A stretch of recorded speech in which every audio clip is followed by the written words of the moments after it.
State Bank, we offer a full line of checking and savings accounts, as well as loans for ag, commercial, consumer, and real estate. The Citizen State Bank member FDIC.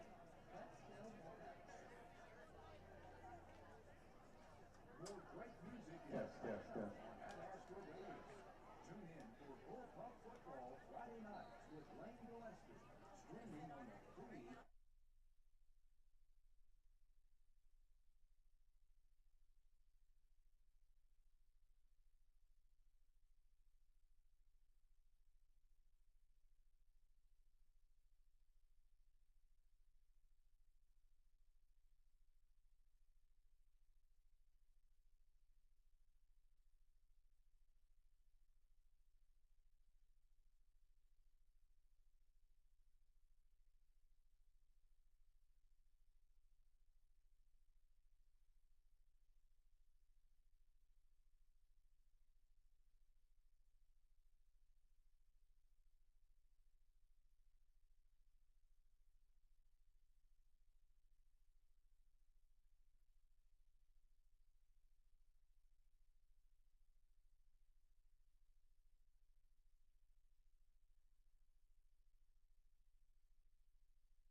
The following is a presentation of the Ad Astra Sports Network.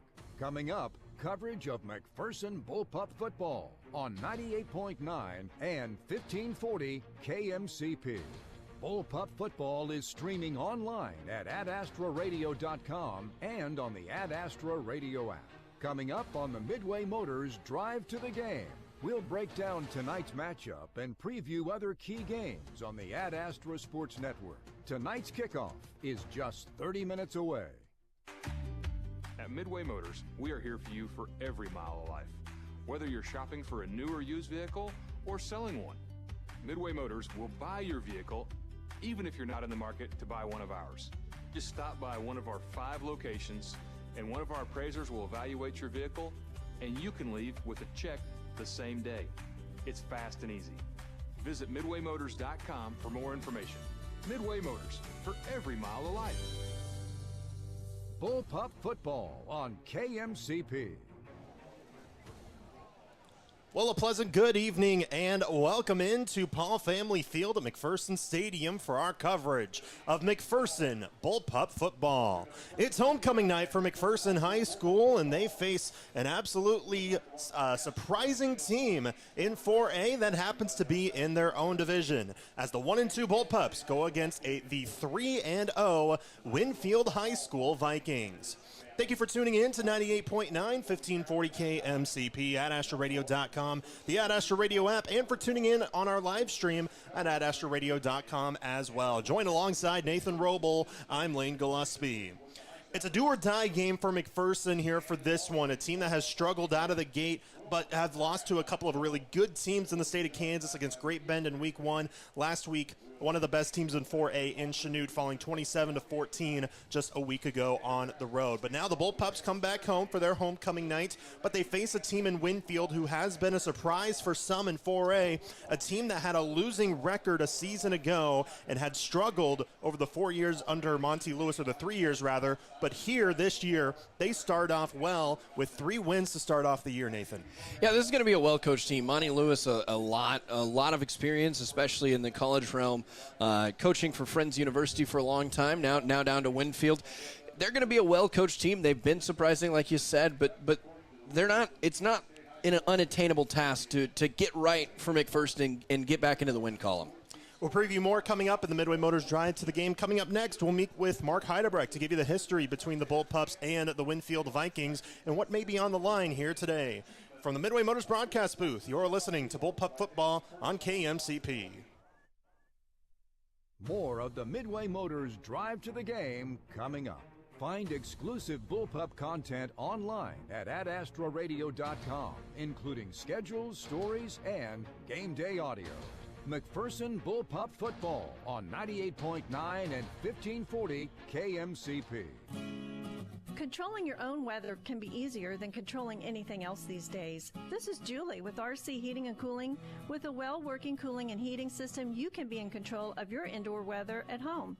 With so many things out of our hands, it's a good feeling to have a bit of stability. Call RC for a free estimate on new cooling and heating equipment. Call RC when your unit isn't up to par. Call RC to stay comfortable in any weather. Call RC 241-2787. With all the financial headlines, are you wondering if your retirement savings will last? The market's ups and downs can keep you guessing, especially if you're approaching retirement or considering it. Hi, I'm Edward Jones financial advisor Derek Bergen. If you have more questions than answers about what's next, let's work together to help ensure you're prepared for your journey. After all, retirement isn't the end of the trek, it's a new beginning. Stop by our office at 421 North Main Street, McPherson, or give us a call at 620-242-1480. Edward Jones, making sense of investing, member SIPC. Your life is as unique as you are, so why should your celebration of life be just like everyone else's? Glidden Edgar Wiggins Funeral Home in McPherson will help you plan a service that's a tribute to your memory. John Wiggins and Chad Mitchell and the other familiar faces at Glidden Edgar Wiggins Funeral Home take the time to help personalize your service with video tributes, printed programs tailored to you, and a service that is truly a tribute to you. At McPherson Center for Health, your well-being is our priority. With ER wait times averaging just 11 minutes from door to provider, you'll get the care you need fast. McPherson Center for Health, caring for you close to home. Are you tired of your dusty or muddy driveway? APAC Kansas Shears Division is here to help. This is Derek Fees. Call us and ask us about our asphalt millings. If you are a do-it-yourselfer, arrange for pickup or delivery at your convenience. Call APAC today at 620-662-2112. Welcome back into the Midway Motors Drive to the Game. The McPherson Bullpups about to take on Winfield here on homecoming night. Joined now by Mark Heidebrecht, our historian for the McPherson High School Bullpups. And Mark, once again, we really appreciate you joining us. You really helped out with the Chanute one last week with, it was the first time McPherson played Chanute. Unfortunately, it didn't go quite the way that the Bullpups wanted. No, but, oh well. Yep. Well, now you shift gears to a matchup against Winfield, who's a divisional opponent and a team that the Bullpups have played quite a bit and have handled pretty well over the past few years. So, Mark, why don't you go ahead and give us the history that we have so far with the Bullpups and the Winfield Vikings? Okay, let's start with what happened last year.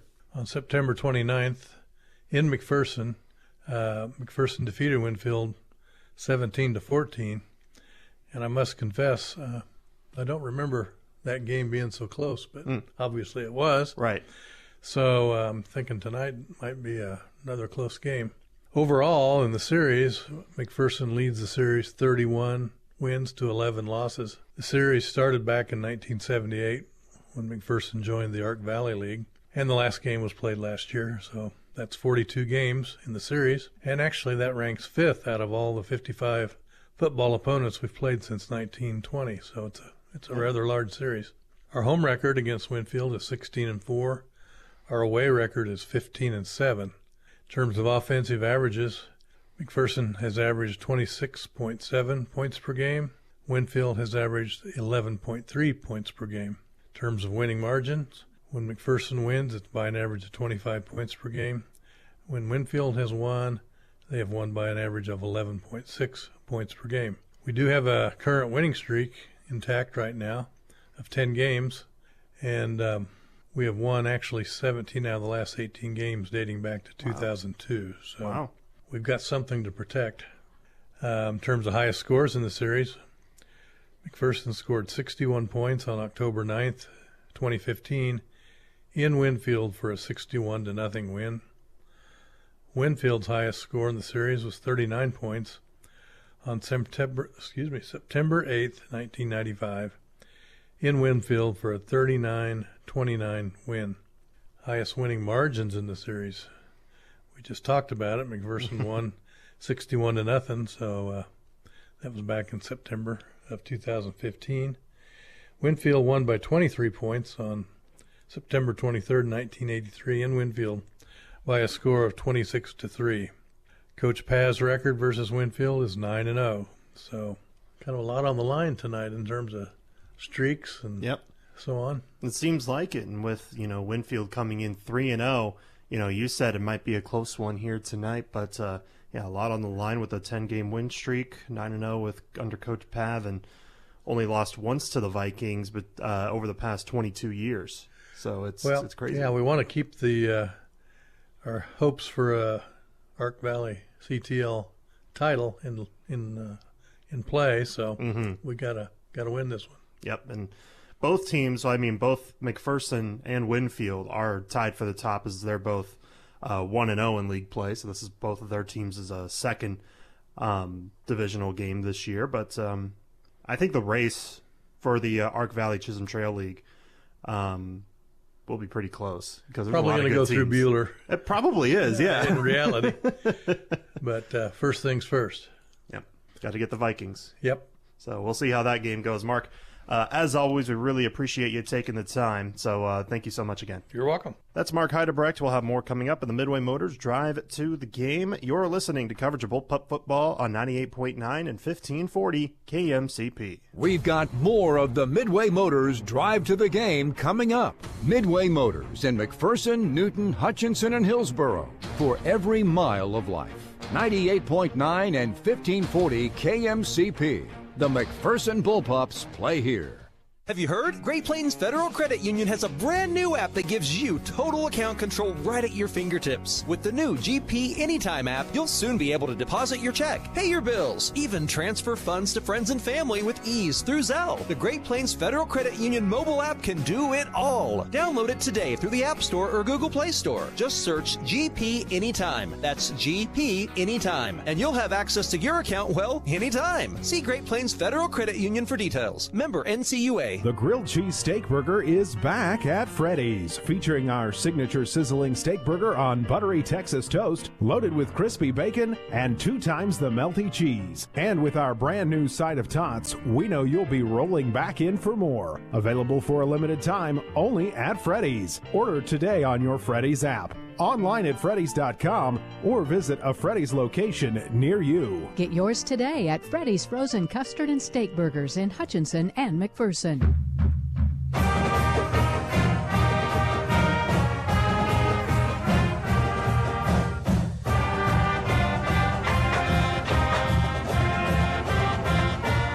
Show your bullpup pride with apparel from Art Shirt, Gear for Sport at 211 North Main, downtown McPherson. We offer a wide variety of apparel for everyone in the family, offering sizes from newborn all the way to 4X. We wish all the student athletes a safe and successful season. Go Bullpups! Hey folks, this is Darren Eddy with Ag 360 Insurance in Inman. Farmers, would you like to have your farm and personal insurance handled all by the one agency? At Ag 360 Insurance, we can handle it all with one agent. We would love an opportunity to sit down and visit with you about your insurance needs. Feel free to stop by our office on Old K61 in Inman or give Cody Moores or myself a call today at 620-585-2128 or check us out online at ag360insurance.com. Bullpup Football on KMCP. Welcome back to McPherson Stadium. You may be hearing the McPherson Marching Band in the background as we get things ready for homecoming here as the McPherson Bullpups play the Winfield Vikings here tonight. McPherson trying to improve themselves to get them 2-2 on the year. I'd like to thank our sponsor, Pile Law. If you've been injured at work or in a motor vehicle accident, call Pile Law at 241-9000. Tom works to get the benefits you deserve. It's now time for our Erickson Custom Building game plan. We'll send it over to Nathan. So how do the Bullpups get a win here today? You know, I think they have to attack this zone defense. I think it starts really with the Bullpups offense. I think they just need to get together. They need to reset after last week and just go down and just think, we just got to execute our assignment first and foremost 100% of the time. Execute their assignment, and all should work out because they could be much better than this Winfield team, or at least more athletic than this Winfield team as well. But this Winfield team is going to play a little bit of zone defense, cover 3, cover 4. But you got to attack the zone. You got to run the football effectively, and you just got to continue to pound the stone. Well, especially with the run game McPherson has had, we'll see how it goes today. Of course, Carlos German will likely get the starting nod once again. You also have Catch Delaney right behind him. Both of them have been pretty good so far this year in the run game. That's our Erickson Custom Building game plan. Erickson Custom Building for new construction and remodeling. Go online to ericksoncustomvldg.com. We'll hear from head coach Jace Pavlovich coming up right after this. You're listening to Bullpup Football on KMCP. The Midway Motors Drive to the Game continues after this. Midway Motors in McPherson, Newton, Hutchinson, and Hillsboro for every mile of life. Stay tuned as we sit down for a pregame chat with head coach Jace Pavlovich. Need a reliable workhorse for your property? Meet the John Deere 5E Series tractors from Prairie Land Partners. Whether it's working fields, hauling loads, or clearing roadsides, the 5E delivers the power and versatility you need, all in one machine. And there's never been a better time to buy. Get a $2,250 implement bonus and save with cash discounts over $6,000. Offer ends October 25th, 2024. Some restrictions apply. See Prairie Land Partners for details. Prairie Land Partners. Hey Bullpup fans, it's Corey at Midway Motors. We're excited for another great year of Bullpup sports. Midway has been a proud supporter of McPherson schools for over 30 years. There's nothing better than seeing the kids play, learn, and pursue greatness as a team. As a community, let's work together to make it the best experience possible for them. Be positive, always encourage, and let the kids compete. Go get them, pups. Midway Motors, for every mile of life. Welcome back in to the Midway Motors Drive to the game. The Bullpups are at home for homecoming night against the Winfield Vikings, a team coming in undefeated. We're now joined by head coach Jace Pavlovich. Now, Coach, as I mentioned, Winfield comes in undefeated. You guys come in 1-2, but you guys have faced some really stiff competition to start out the year. I mean, your 2 losses are against, two of the toughest teams in the state, in Great Bend and Chanute. So what have your guys' focus been on after falling to Chanute last week and then going into this week? Well, a lot of it's really focusing on ourselves. For example, we do an efficiency rate offensively, and that rate is basically just based upon, are we getting to the right assignments? If we physically get beat, we count it still as we're getting to our assignments. So we were at an efficiency rate of 36% offensively last week, and that's just simply not going to get it done. And we look back at practice tape from last week, and we were getting it done. We were doing the right thing, and for whatever reason, we weren't able to last Friday. And then defensively, missed tackles. We had 20 missed tackles against Chanute, and again, that's things that get you beat. So most of the focus this week was simply back on ourselves. Like simple fundamentals, simple basics. Got here at 5:30. Right over there. Someone wants. So, tonight you're going to see some basic stuff out of us. We got a lot of guys back. We got Store and Watson and Rose.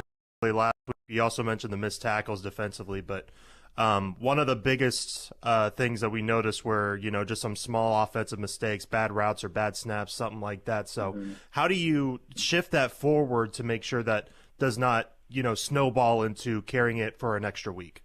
And it's the old adage of, you win games, you can be hard on kids. You lose games, you got to love them up. And we kind of fit somewhere in between there this week. And just letting the kids know that that's not bullpup football. And, you lose, what did we lose? 89 yards last week and being inefficient and just identifying the issue and staying positive with the kids and looking forward to, this game tonight. One thing that I definitely noticed was that Carter Allen, he definitely had his best game throwing wise. I know he had a bit of issues, especially with the high snaps, so that kind of really brought back his rushing average. But passing-wise, he had the best night that he had so far in his young career. And I know you guys have really gone with a running game in the first couple of weeks. Was that a little bit of a shift in game plan going into last week against Chanute? Yeah, you got to take what they give you. They load the box, and you got to be efficient throwing the ball. And Chanute was they were very good with their front six. And even though, we had numbers, we just weren't simply getting it done. So instead of, beating your head up against a wall, you got to find something that you can gain some success with. And we have multiple receivers that we can get the ball to and feel comfortable with. And putting the ball in the air is definitely something that we've done a lot of in the past and will continue to do. So we talked a little bit off air. You guys seemed a little banged up defensively, especially in the secondary spot. We heard earlier this week about Brody Seidel, who's been really battling a nagging finger injury, and then now also Carter Bankson may be out for this week. So what have you told your younger guys to help them step up into that secondary spot? Well, we coach them up through the course of the week, and we believe they can do it. We wouldn't put them out there, if we didn't. So we're going to have some guys, step up in a big way, and a lot of guys step up in a big way tonight. But they've had a great week of practice. They're getting to their assignments. They're doing the right thing. Now, physically, when you play a lot of younger kids, that they'd be standout JV kids, and they're really good football players, but they're just not physically mature enough to play on a Friday night. And we're putting them out there. And so we expect that they execute. And we have confidence in them, and we're going to coach them up as if we were, undefeated and number one in state and everything else. So we told the kids, on Monday that, we're continuing to work no matter what happens. And the kids have really bought into that, and it really, it has been a good week of practice as a result. But, again, you mentioned it, but if you look at our schedule, we've played a top team in 4A in Chanute, top team in Great Bend in 5A, and now we got a top 5 team in Winfield coming to town. So, it doesn't get any easier for us, but we're going to get out there and we're going to fight. That's definitely the game plan that Bullpup fans would like to hear. Just get out and fight. So, Coach, we really appreciate you taking the time, and we wish you the best of luck. I appreciate it. Thank you. That's Coach Jace Pavlovich. We'll have more coming up in the Midway Motors Drive to the Game. Up next, you're listening to Bullpup Football on KMCP.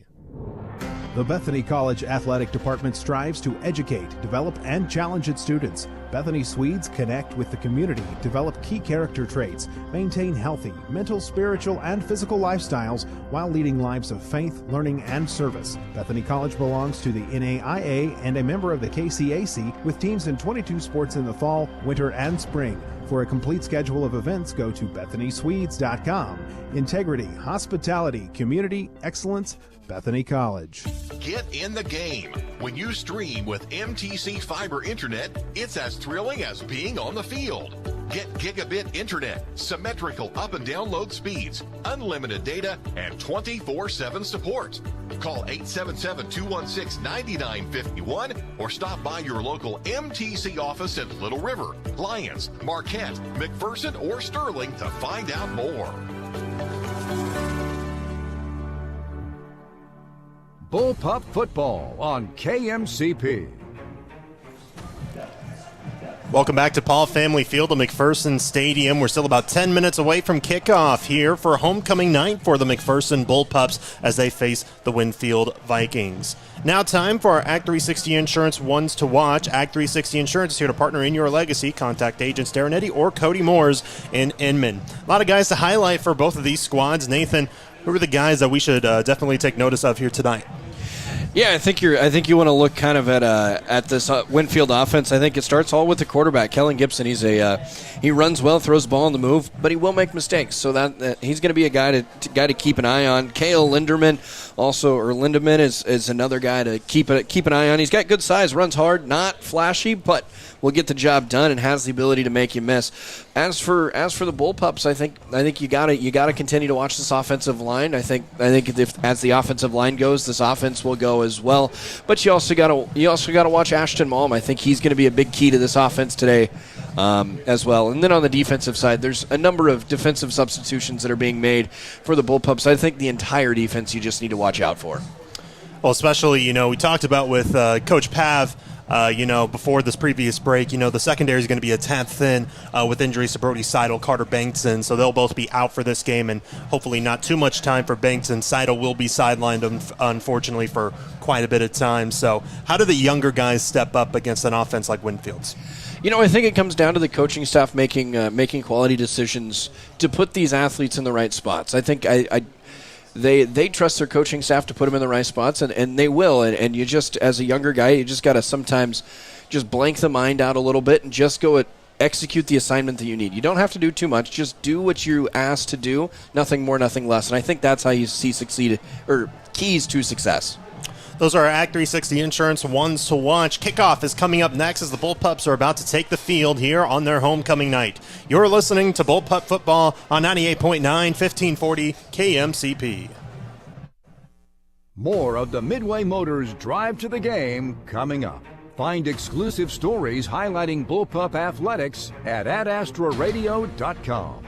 The McPherson Bullpups play on 98.9 and 1540 KMCP. We're Stamatic of Central Kansas, with a new location at 209 North Main in downtown McPherson. We are here to help, offering water, fire, and smoke restoration, mold remediation, carpet and upholstery cleaning, as well as hard surfaces like LVP, tile, and even grout cleaning. Honey, don't forget about the places you can't see, like air ducts and dryer vents. Find us on Facebook or online at stamaticofcentralks.com for a free estimate. Honey, don't forget to see how Stamatic of Central Kansas can help you. Honey, don't forget. Call Stamatic, you'll be ecstatic. Hi, this is Lucas Raleigh with Raleigh Insurance. With a family myself, I know how important managing expenses are. If you are thinking about shopping your family's insurance, let us do the shopping for you with our newly expanded markets and carriers. As an independent agency, we've been saving families across Kansas for the past 50 years. Check out RaleighInsurance.biz, see me in Little River, or stop by Raleigh Insurance in Inman or Lyons today. Since 1965, your choice for home, auto, farm, and commercial insurance. Raleigh Insurance. Hi, Drew and Jonathan Scott here, reminding you that a lot of life's firsts are better with help from American Family Insurance. So like your first dream home? Yep, their agents can help you bundle and find the right home policy at the right price. Now that's the dream. American Family Insurance. Insure carefully, dream fearlessly. Visit amfam.com to learn how discounts may apply to you. American Family Mutual Insurance Company, SI, and its operating company, 6000 American Parkway, Madison, Wisconsin. Visit your local American Family Insurance agent, Steve Barr, at 807 North Main, McPherson. At Farmer State Bank, we have a lot more than money invested in this community. We've invested our time, our interest, our heritage. If you're looking for financial advice or the best rates, Farmer State Bank is ready to help you grow your business, and that will help this community grow as well. Member FDIC and an equal housing lender. Max out on the nostalgia with a caramel apple smoothie from your locally owned Scooter's Coffee. Crisp, tart green apple with decadent caramel topped with whipped cream and caramel drizzle. Scooter's Coffee, amazing people, amazing drinks, amazingly fast. Scooter's Coffee in Hutchinson, McPherson, and Salina. Bullpup football on KMCP. It's almost time for kickoff here on homecoming night as the McPherson Bullpups are getting ready to take on the Winfield Vikings. The starting lineups are announced, the national anthem has been played, and the stage is set here on a beautiful evening here in McPherson. Finally, the temperature's starting to cool off. It was very warm, very, very warm and muggy when we were in Chanute a week ago, which thankfully the storms passed us, or they actually came over Chanute, but well after the game was over. But this one's going to be a big one. There'll be clear skies here today in the upper 70s. It'll definitely cool off as the game goes along, and it's a beautiful night for football, Nathan. Absolutely. It's a north-northeast wind here. It's a 10 mile an hour, not firm at all. So you're not really going to see any passes or any kicks be affected by the wind at all. But what you do have with a north wind, it's a little bit cooler. It's going to cool off the air when the sun goes down. This is going to be a beautiful, beautiful night for football. I have a lot of friends back in my hometown that always calls the cooler weather just football weather. Yeah, it's football weather. Absolutely. So both teams are at midfield for the coin toss as we speak. We're still quite a few minutes away from kickoff, but all the captains are at midfield on the Bulldog logo here at McPherson College Stadium to get the coin toss. McPherson's going to wear their home reds, their red jerseys, but white pants and a white helmet, of course, with white lettering and numbering on the front and back, spelling Bullpups across their chest. Winfield, who's on the road today, wearing their white jerseys, white pants, but with blue stripes on the left and right side of their pants. They'll also have some patches of blue on their shoulders on their jerseys as well, and some blue helmets that sport the Winfield Vikings logo on the left and right side, or rather just the left side. The numbers are on the right side of the helmet. A lot like McPherson's, where the logo is on the right side, but the number is on the left side. So those are your uniforms for today. Those are brought to you by McPherson Laundry. It's their job to make you look your best. McPherson Laundry and Dry Cleaners. So what'd you see in that coin toss? I was looking down and reading the ad that we had there. So what's the coin toss going to be? You were doing such a great job just describing, I was describing everything except for the officials. So I believe that McPherson won the toss and deferred. I believe that Winfield will get the toss. Hopefully I'm right. If we're wrong, then we'll of course correct that. Yeah, we'll of course correct that ahead of time. Well, again, as we heard with Mark Heidebrecht earlier on in the Midway Motors drive to the game, McPherson holds a 20-game lead in this series between them and the Winfield Vikings, but they have a 10-game win streak, and over the last 22 years, Winfield has only defeated McPherson once. But there's a lot on the line for both of these teams. McPherson has a lot of adversity to face. They're going to be a bit thin at some certain positions with the injuries that they have. They fall into 1-2 to start off this season. On the other hand, Winfield has their best record in quite a long time. Since 2013, it's the first time they have started 3-0 since 2013. But the teams that Winfield has defeated have a combined record of 2-7. The three teams that they have defeated are Arkansas City. They only beat them by 5. They defeated Labette County 38-15. Last Thursday, they defeated Augusta at home 28-0. So this is probably going to be the stiffest competition to start off the year so far for Winfield. Yeah, it really is. This McPherson team, they might be 1-2, but their 2 losses are to really, really, really quality opponents. This team is battle tested. They know. Right now, they haven't put wins on the board yet, but they've played tough competition. They know how to win, and it's gonna put Winfield to the test here tonight.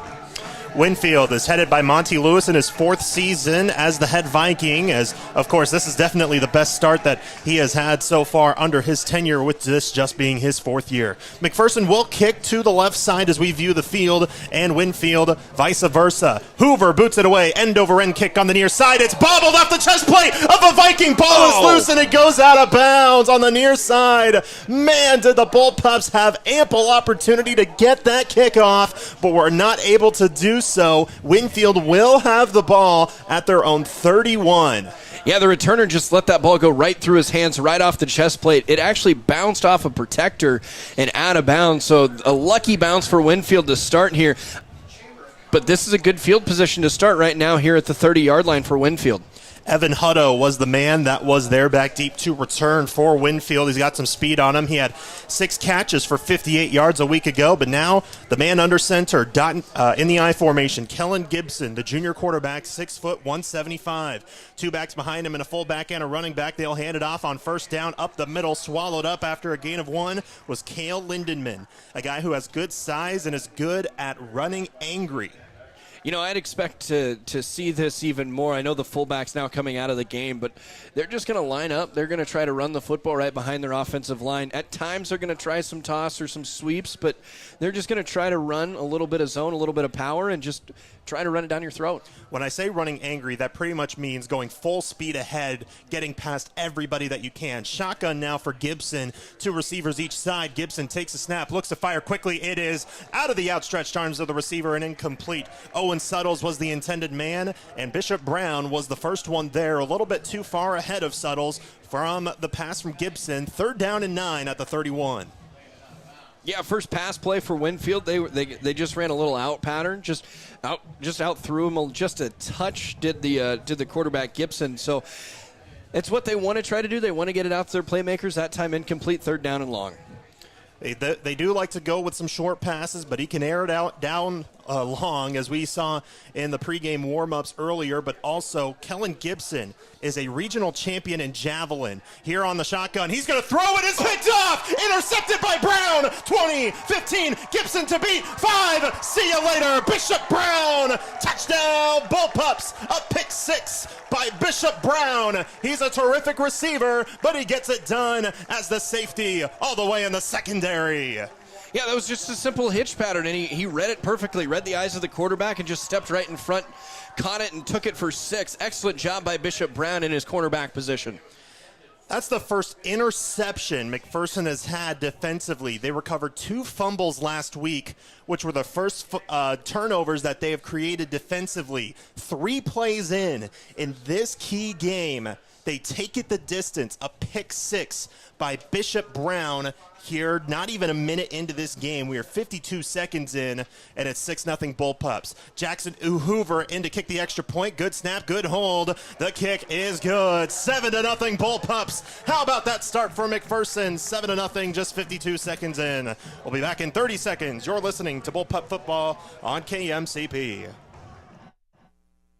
Most people know you have to change the engine oil regularly, but did you know that there are at least 4 other fluids that need serviced at regular intervals? These include transmission, power steering, brake, transfer cases, and more. Even hybrids require regular maintenance to maximize fuel economy and reduce costly repair bills. Come see the professional service team at Jarrett Automotive to make sure your car is in tip-top condition. When it's time to give your car some kale, come to Jar. We'll see you there.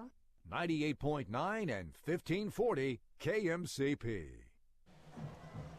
What a start for McPherson. If you're just joining us, you missed one of the biggest plays of the season so far for McPherson. We're 52 seconds in, and the Bullpups have a 7-0 lead. A pick six defensively by Bishop Brown, the starting corner, the senior for this Bullpup team. Brown, like I mentioned, he's terrific. He's a terrific receiver, but he showed off his hands on the bad throw that was given by Gibson, and he took it all the way home. Yeah, it was an excellent coverage on the outside, read the quarterback's eyes perfectly, and was just able to step in front and take it for 6. Hoover to boot it away. It'll go to the near side, and it will be returned by Winfield. Just doing a little shimmy shake on the far side. He's brought down at the 25-yard line. That's where Winfield will set up shop. Dane Chatham was the man who was back there to return for Winfield. So now we are officially 1 minute into this game. And what a start, Nathan. Yeah, you know what? I was thinking it during our break. They started strong against Great Bend. They've started strong against Chanute. They've started strong against every opponent they've played, and it continued into week 4. So now can they back it up and try to get themselves at 2-2? Of course, McPherson 1-2 coming into this one. Gibson will work in the I formation on first down. He'll hand it off to the fullback behind him. He'll run to the left, and he'll get tackled after just 1 yard there on first down.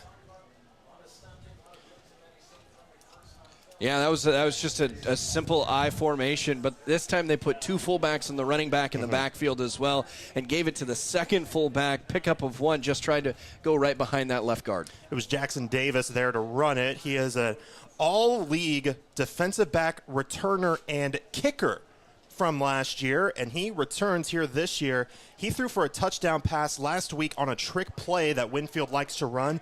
Also terrific kicker like I mentioned, but he also leads the team in tackles defensively as the back safety. Man in motion on the wideout. Kane tries to pick him up on an end around, but he'll get past him. It'll be a decent game, but still shy of the sticks. He's brought down at the 33, so they'll make it 3rd down and 2 for Winfield. It was Dane Chatham there again, that time on a little end around. Chatham is listed as the backup running back, but for a couple of plays, he has lined up as a wideout, mostly in the slot. Yeah, he has, and Winfield likes to do that. They like to spread guys out a little bit, and when they spread guys out, the run game becomes more of a sweep or a toss or a speed option. They want to get outside the tackles when they spread the formation. 7-0 Bullpups, 9:35 to go first quarter, 3rd down and 2 for Winfield. 3 backs lined up side by side in the backfield with Gibson under center. They'll hand it off to the outside man. He's trying to run to the near side, and he just gets the first down by a yard. Gain of 3, but he needed 2, so that's a first down for Winfield. Yeah, excellent job by Winfield, just sticking to what they're really, really good at, and that's running the football. They ran right behind that right guard, and I know you in your film sessions talked a lot about the right guard and how good he's been. I know head coach Chase Pavlovich talked a lot about the center, and those two are really, really good up front, and they want to keep following those guys. Mac Morin is the right guard. He's a senior at 6'1", 233. We'll talk about the center after this play. Here's another handoff, this time the opposite end. He's brought down in the backfield. Jackson Davis was the man that was taking that run, and he is brought down by Catch Delaney in the backfield. Excellent job setting a good hard edge by the defensive end. Catch Delaney coming in from his middle linebacker position, just shooting the gap and making that or stopping that run 2 yards in the backfield. So the center, as we were talking about before that last play, his name is Devin Cayley. He is a senior, 6 foot, 305 pounds. He's the biggest lineman on the team, and he's a terrific lineman up front. Definitely the guy you want in the middle. 5 wide set, trips to the near side. Gibson will throw immediately on 2nd down. It's caught far side. He will be brought down at about the 38-yard line, just out of bounds. It'll be 3rd and quite a bit for Winfield after that play. I believe it was Drew Graham who made the catch. Yeah, Lane, that's just a simple screen play to the outside. Try to get the ball out in space, let the wide receiver do the rest of it. That's going to be a play when McPherson goes or brings their safeties into the box like they did on that time. That Winfield's going to need to execute at a higher level. 4 yards is great, but you need 5, 6, 7 yards to really try to beat this Bullpup defense. Third down and 8. It'll be an I formation. Trips to the left, one to the right. Lindenman's in the backfield. Gibson behind the center. It will be a fake handoff. He'll roll to his right. Likes to throw on the run. It hits off of a helmet and will fall incomplete at the 40-yard line. Evan Hutto was the intended man. He was not ready for the bullet pass by Gibson. Went through his hands just off of his face mask or off of his helmet. Bounced high in the air. There were bullpups in the area, but it fell at the 40. It's an incomplete pass, fourth down, and the punting unit will come on for Winfield. Closest bullpup there, Bishop Brown, yet again, almost had a second interception of the game. But fourth down, that was a big stop for this bullpup defense.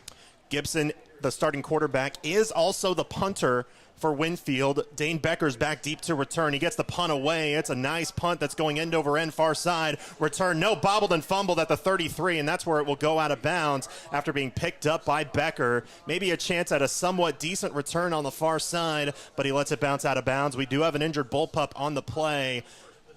On that previous play, it's Jace Fitzmaurice who's down and writhing in pain. So that would be a key loss if he can't go any further for the Bullpups. Fitzmaurice still down on the ground. The training staff coming on to him, trying to get up for a second, but he couldn't. Yeah, Fitzmaurice, a starter for this Bullpup defense, plays nose guard for him, or defensive tackle. He's a big piece of this defense. We'll take a pause. We'll be back in 30 seconds. You're listening to Bullpup Football on KMCP.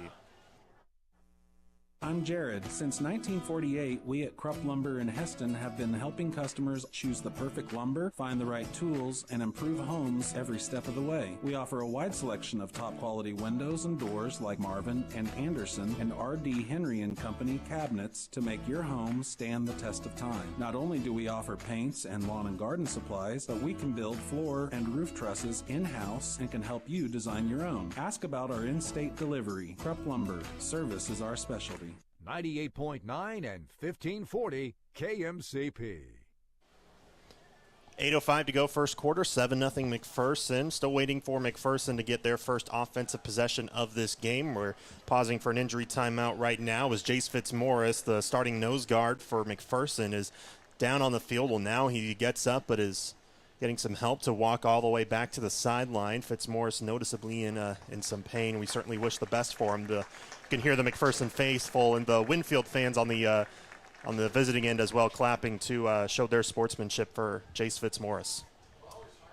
Yeah, it's always tough to see a kid go down with injury, especially an injury where it looks for him right now as he's walking off a little bit painful for him. So, but unfortunately, when stuff goes down, next man up mentality, time for this Bullpup offense to take over. His backup defensively is Logan Peterson, but we'll see if they switch things around. That injury timeout brought to you by Pile Law. If you've been injured at work or in a motor vehicle accident, call Pile Law, 241-9000. So now the offense going to go to work from right to left. They start at their own 33, first down and 10. Shotgun set, two receivers near side, fake handoff. Allen will keep it up the middle. He's at the 40 and brought down at the 41-yard line. Good gain on first down by Carter Allen, the starting QB. Yeah, I'd like them to continue to do more of this. 2 weeks ago, Carter Allen had almost 80 yards rushing. He's really, really good running the football when he gets the chance to. That time, fake handoff to Carlos German. Linebackers flowed with German up the field, and Carter Allen took advantage of it. Second down and 2 yards at their own 41. Another shotgun. This time a tight end to the near side. They will hand it off to German, trying to find the edge, using his speed. Lowers the head, spins around. After getting hit, he'll only get a yard, so about halfway where he needed to go. And it'll be third down and 1 for McPherson. Lane, that was the exact same play. This time, Carter Allen just handed it off. Carlos German tried to get to the outside. Excellent job by this Viking defense to set a good edge. And the cornerback actually came up and made a really, really good play on the running back. German will come out for the play. Dane Becker is in as the tailback. It'll be an I formation with the fullback and Becker dotting the I. Two receivers near side as well. The offense will check for the play. 10 seconds to go on the play clock, so still plenty of time. Delaney is the man that's lined up as the fullback, but again, Dane Becker is the tailback. He'll hand it off to Becker. He finds the edge near side, first down at the 49-yard line, still in their own territory. He needed 1, but he got 7. First down for the Bullpups. Good hard run there, but Lane 69, Tevin Cayley got into the backfield, almost had tackled Carter Allen before he even handed off the football. But an excellent job by Dane Becker to just kind of sideswipe him and continue running, picking up 7 there. 7-0 Bullpups, 6:40 to go, first quarter. A new set of downs for McPherson. 1st and 10. I formation again. Same people as last time. Becker in the backfield, dotting the I. It'll be a fake handoff this time. Rolling right, finds Delaney. Caught at midfield. Lowers the head to get past the 45 into Winfield territory. He'll get tackled at the 43 for a gain of 8 on 1st down. I know it's only 4 plays in, Lane, but I'm seeing a lot of similar plays, a lot of similar looks, and just making one change off of each one. The first play, you keep it, quarterback keeper, then you hand it off. That time, instead of handing it off to the running back like you did on the previous play action and let the fullback just find his way out of the backfield into the flat and pick up 7 yards. First time McPherson is in Winfield territory. If you're just joining us, the reason the Bullpups scored was a pick 6 by Bishop Brown defensively. Another fake handoff. Allen's going to look to throw deep. He's got it high into the air, intended for Malm. He's got it in stride into the end zone. Touchdown, Bullpups. 43-yard strike from Carter Allen to Ashton Malm. Excellent play there. Just a simple play-action pass. Same formation, same look, same everything. This time, Ashton Malm with a little post pattern, ran 10 yards, ran to the post, outran his man. Maybe a little bit of a push-off there at the end, but got the ball into the end zone. Yeah, Dane Chatham did want an offensive PI, but no call there. Ashton Malm gets his 3rd catching touchdown of the season. He's already got more yards in one catch than he did all week last week. 43 yards to the house. Jackson Hoover in to kick the extra point. Good snap, good hold. Kick is no good. He just missed it, but 13-0 McPherson here with 5:45 to go in the first quarter. Back in a moment. You're listening to Bullpup Football on KMCP. Hey, McPherson College fans. This is head football coach Jeremiah Fiskus. Join us at McPherson Stadium Saturday, October 5th at 1 p.m. for our KCAC matchup against Kansas Wesleyan University. Purchase your season pass or single game tickets on MacBulldogs.com. That's Saturday, October 5th at 1 p.m. It's a great day to be a Bulldog. 98.9 and 1540 KMCP. Well, McPherson scored on their first defensive possession with a pick 6 by Bishop Brown, and on their first offensive possession, they take it all the way down the field, and they highlight it with a 43-yard touchdown pass from Carter Allen to Ashton Malm. Malm's 3rd receiving touchdown of the season for Allen, his 6th passing touchdown of the year. Definitely a big one to put McPherson up 2 possessions early. 5:45 to go first quarter. Bullpup with a 13-0 lead. What a drive. You kept it simple. You had basically 2 formations, so you didn't really have to think about formation and where to line up. And then just kind of ran the simplest of plays and made it work. They executed to perfection and put 6 on the board.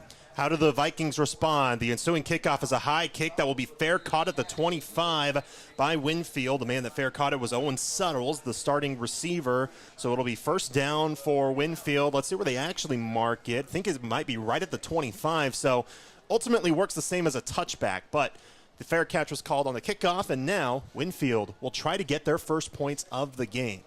Yeah, I really liked what Winfield was doing early in their last possession. They were just kind of running the football. Yeah, they're trying to pass to the outside. They're trying to get their quarterback outside of the pocket, which is a lovely thing to do, but it's just they have to keep trying to work.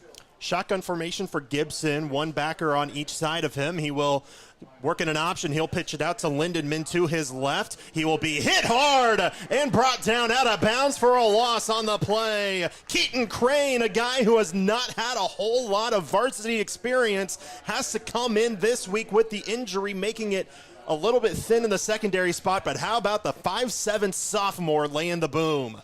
Yeah, did an excellent job getting off of the wide receiver. He kept his hands on the chest of the wide receiver, ripped off, and was able to make that tackle with 3 yards before the line of scrimmage. Excellent job of stopping that run. Loss of 3 is what they mark it on 1st down on that little option play to Cale Lindenman. 2nd down and 13 at their own 22. Still some mass substitutions for Winfield. I think they may have been a tad confused, but they still had plenty of time on the play clock as they now break the huddle with 15. It's a 5 wide set, 4 receivers on the near side. Gibson in the backfield, of course, and a whistle and a timeout will be called. I don't often see 4 receivers on one side of the ball. Yeah, no, it's very rare. Now, I wonder, with it being a 5 wide set, quads to the near side, Where they would go out of that, my guess is probably a sweep somewhere. But there's not a whole lot of – I mean, there's all the options in the world to go out of there, but none of them are really successful all the time. We'll keep it here. 5:37 to go as Winfield is forced to call their first timeout. We'll go ahead and give you some quick score updates brought to you by McPherson Dental Care. Some other Ark Valley games going on right now includes Buhler and Circle, which is airing on HKFM. Buhler has an early 14-0 lead over Circle in the first quarter, but other games going on our Ad Astra Radio networks. Heston is up over Nickerson 7-0 here in the early going as well. Don't have a score for our McPherson area game of the week, which is Sedgwick and Marion. That's definitely a tough one in 1A. That was a close game last year, and those two teams start off 3-0 and are terrific. And that's on Mix 96.7. So, but be sure to stick around here as well. We like to have people tune in here. Get back into play, a different set this time, but still in the shotgun. Two receivers each side, fake handoff, a QB design run. A big hit by Catch Delaney near the original line of scrimmage at the 25. 3rd down and 10, just a quick 3-yard run by Kellen Gibson. Yeah, McPherson's the key leaders on this McPherson defense. Chase Kane, Catch Delaney.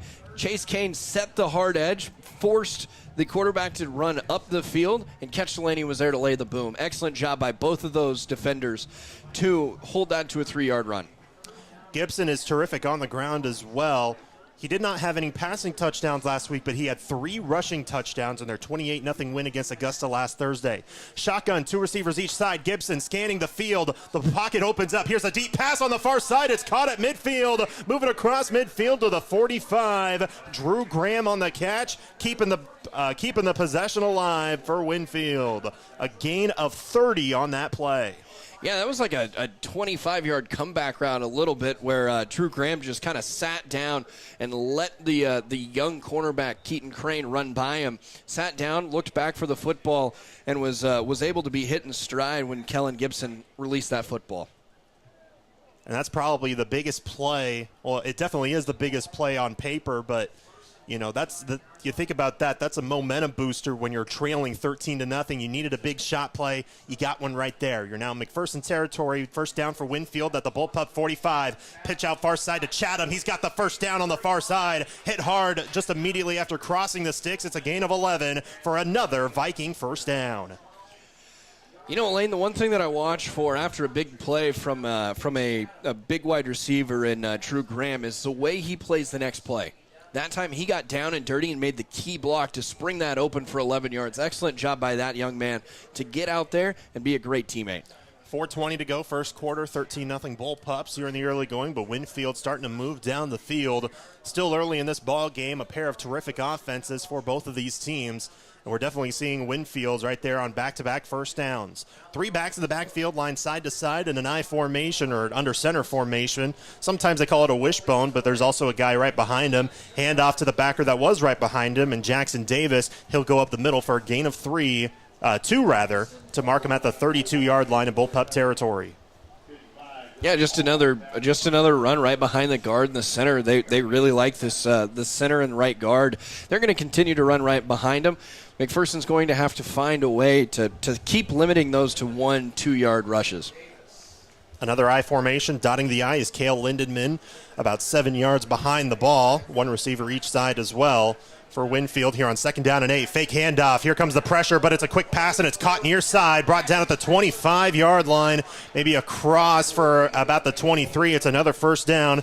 Mason Moa-Littell. Let's see if we can pronounce that correctly. Again, if I mispronounce it, blame it on my head, not my heart. But that's a first down for Winfield once again. That's the bigger story. Yeah, again, just another. McPherson ran a similar play earlier. They got the fullback out in the flat. Gibson was able to find Moa-Littell and pick up 9 yards on the play. May just call him Mason M. Mason. Something like that. They picked up Mason. 3 minutes left first quarter. Play clock down to 8 as they break the huddle. Another I formation. 3 backs behind him. And Moa-Littell, Jackson Davis, and then Lindenman already all the way in the back dotting the I. But here's a handoff to Davis. He's hit immediately, but crossed the line of scrimmage for a gain of about 2 on first down. Dylan Hall was the first man there. He had a huge tackle for loss last week, but that'll make it 2nd down and 7. They actually mark a gain of 3 there on first down. They are 1 yard shy from being in the red zone. Yeah, this has been an excellent drive by Winfield. They've had a shot play, they've had a big play, but they just keep taking 3, 4, 5 yards per play, and this has just been an excellent job of this offense to sustain this drive. Sometimes plays like that is just all you need to move yourself down the field. Another eye, now 2 backs behind him with a full back, and then Lindenman dotting the eye. Fake handoff, they'll look to throw near side. It's across his body, and it's caught inside the 10 to the 6-yard line. First down and goal for Winfield. Evan Hutto was the man there to make the grab. Yeah, what an excellent play. That was just kind of a crossing route over the middle of the field. Play action pass within the I formation, so created one-on-one man coverage. And excellent pass, excellent catch. First down and goal at the 5 now for Winfield. 5 yards out from getting themselves on the board. Minute 45 and ticking here in the first quarter here at McPherson Stadium. Another wishbone formation with the man right behind him lined up there as well for Gibson. Now they do like to go with a QB sneak, even from 5 yards out. They don't do so. It's a handoff to Moa Latelli behind him, and he gets brought down for a loss of 1 on the play. The front line for the Bullpups held true like a stone wall to keep him at bay. The thing we've noticed all season about this Bullpups defense is when they make their mind up to stop the run, that's exactly what they're going to do. And that time they made their mind up. They were not allowing a yard there with the running back, and they didn't. It was a loss of 1. Second and goal at the 6-yard line. Couple of subs come in for Winfield. Dane Chatham is in. He'll be as the acting running back, but there's also 2 fullbacks. Line 2 is left. Under center goes Gibson. Second goal at the 6. Less than a minute left here in the first quarter. Gibson will hand it off to Chatham. He's trying to find the edge. A flag comes in. He's down all the way at the 12. Another big loss on the play, but let's check the penalty marker as they mark him at the 13. So that'd be a loss of 7, and I think it's on Winfield, and I think Coach Pav will decline the penalty. Yeah, this one's going to be a holding on the left guard. I believe it was Ketch Delaney or Chase Kane, one of the two, really set a good hard edge, tried to come off, and they just did not allow him to come off of that block. So an excellent job by Chase Kane to set the edge, try to release from the left tackle, but the left tackle just kept those bear paws on him. So indeed, the official announcement made by the referee, it was a holding penalty, and the penalty was declined as they'll mark it at the 13. That's where Winfield will have third down and goal.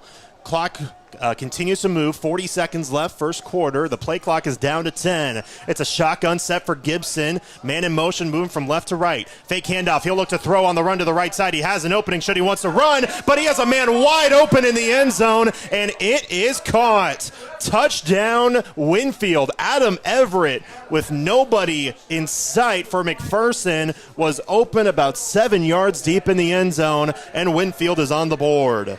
Another not broken coverage, but another kind of crossing route here for Winfield, just kind of into the corner. An excellent job of really selling that play action pass and getting the ball to his wide open receiver. Jackson Davis in to kick the extra point to try to make it a 6-point game. Evan Hutto is the holder here for this extra point. 26.8 to go, first quarter. Good snap, good hold. Kick is on the way, and good. 13-7, McPherson with 26 seconds to go in the first quarter. Back in 30 seconds, you're listening to Bullpup Football on KMCP. From spring planting to landscaping and fall cleanups to winter snow removal, LS Tractor is your warmest pack tractor for all seasons. Our universal skid steer quick attach system makes switching out attachments a breeze, and our tough heavy lifting loaders give you added strength for any job. Start with reliability and power, stay for a wide range of capabilities, attachments, and implements. Get more features for less money. Start blue, stay blue with LS Tractor. Visit Moundridge Tractor, where customer service has been our business since 1985.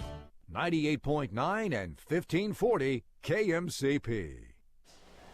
The Bullpups had a tremendous start, but Winfield trying to mount themselves back. 26 seconds left in the first quarter. They get on the board for the first time. 13-7, McPherson leads. How would you rate that drive offensively for Winfield? You know, I think it's a 7 out of 10. They continued to keep moving. They moved the football, not necessarily with ease, but they took what McPherson was giving them. They gained that big 30-yard pass play, but outside of that, it was 5, 10, or 5, 6, 7 yards a play. Well, it looked like they were going to try to, for a second, I thought Winfield's kicking team was going to try to do something crazy, but the ball fell over off of the tee before they could, so now it'll just be a really fast squib kick up the middle. Will bounce all the way to Carlos German, who will return it at the 13. German going up the middle, and he'll get brought down by his ankles at the 28-yard line, so a gain of about 15 yards there for Carlos German. 21 seconds left, first quarter. Yeah, that was a good return by Carlos German. Just kind of fielded it like he was a shortstop, turning that double play. Picked it up and tried to run for 15 yards. Broke a tackle, and then there were just too many Vikings there to stop him. So we'll probably have one or two plays left here in the first quarter as McPherson will line up in the shotgun to start off their second offensive drive of this game.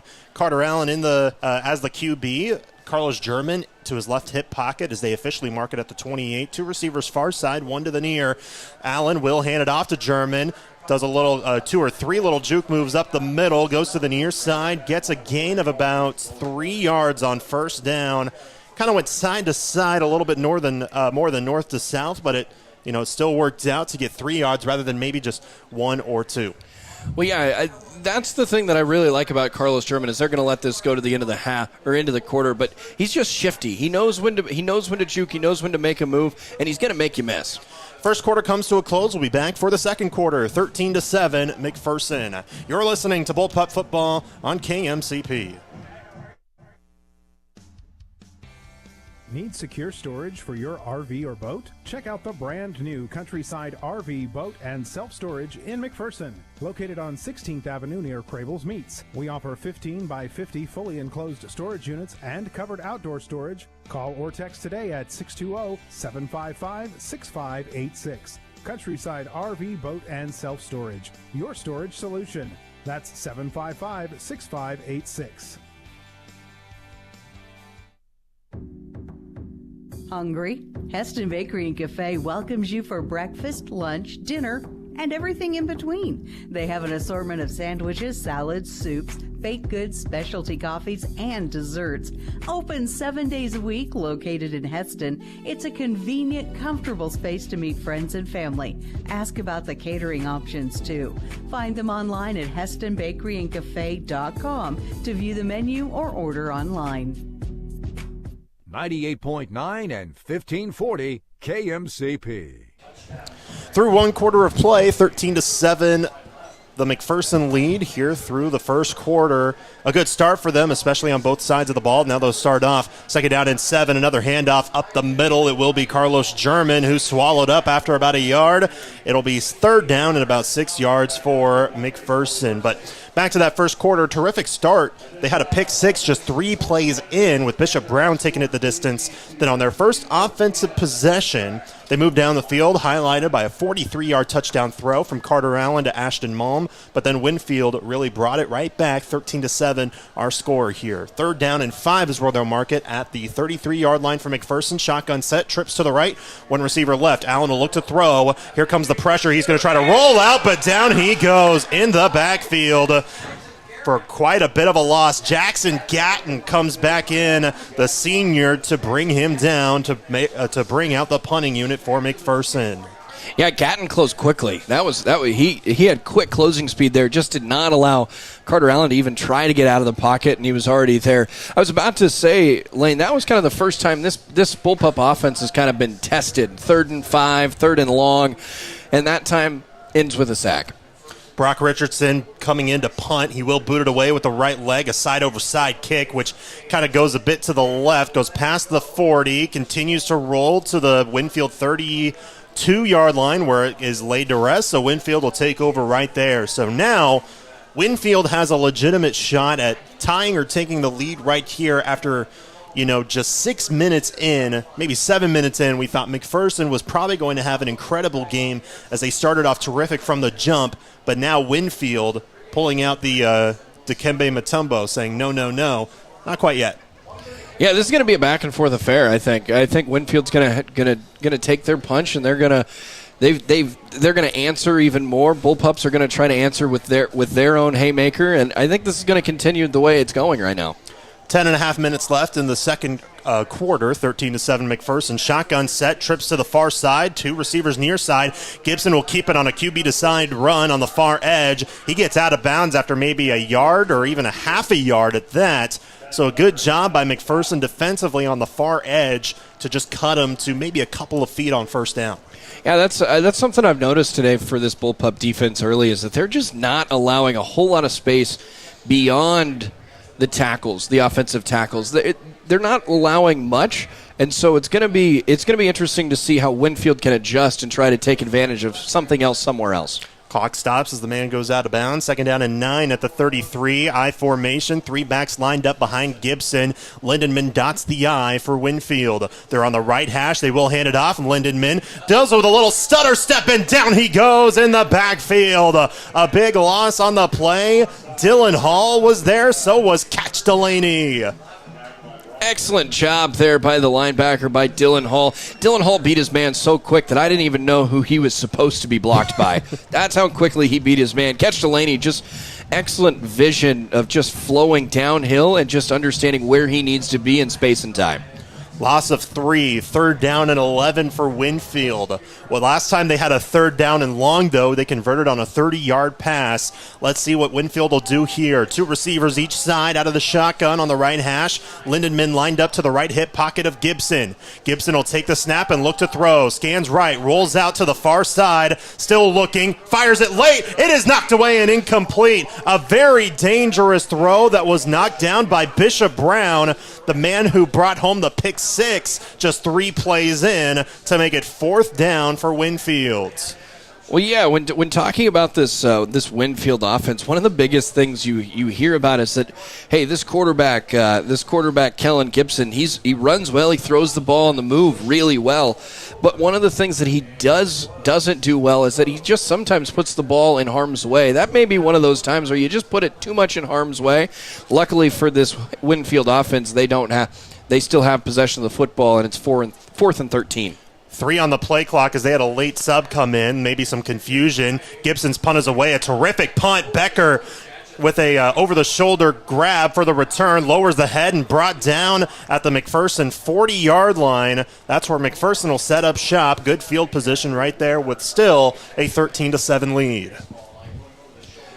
You know, Lane, as we start this second possession of offense for the Bullpups in this second quarter, I'd like to see the Bullpups continue to do what they were doing, but I'd like to try to see them attack the cornerbacks a little bit more with the run game. They're trying to go right up the middle right now, and I want to see them try to attack the corners. Last possession, I saw some shakiness in the corners with their eye decision, so it'll be interesting to see how the Bullpups adjust. They're lining up pretty closely with the receivers, too. We'll see how that goes. Well, actually, now one just backs up. Shotgun set, 2 receivers near side. It'll be a handoff on the edge, though, for Carlos German. He cuts to the left after finding the right edge. He gets 3 yards on first down. Yeah, exactly what we just talked about. They went to try to attack that far edge, or the near side edge here, with the cornerback or that nickel backer in there, and just went right after him. That time picked up 3 yards, but an excellent job by the Winfield defense to try to set a good edge. 9 minutes to go. Here's second quarter, 13-7 McPherson. While we have this pause in the action, I'd like to thank Next Tech Wireless for sponsoring these broadcasts. You can shop the latest phones and devices at the best prices with Next Tech Wireless. Play clock down to 10 for McPherson. 2 receivers each side. Pistol set for Carter Allen. Play clock down to 3. He gets the snap off. He will hand it off. German up the middle. They parted the C's, but then it just closed up late. What possibly could have been a big run instead just goes for 3 to make it 3rd down at about 4 yards for McPherson.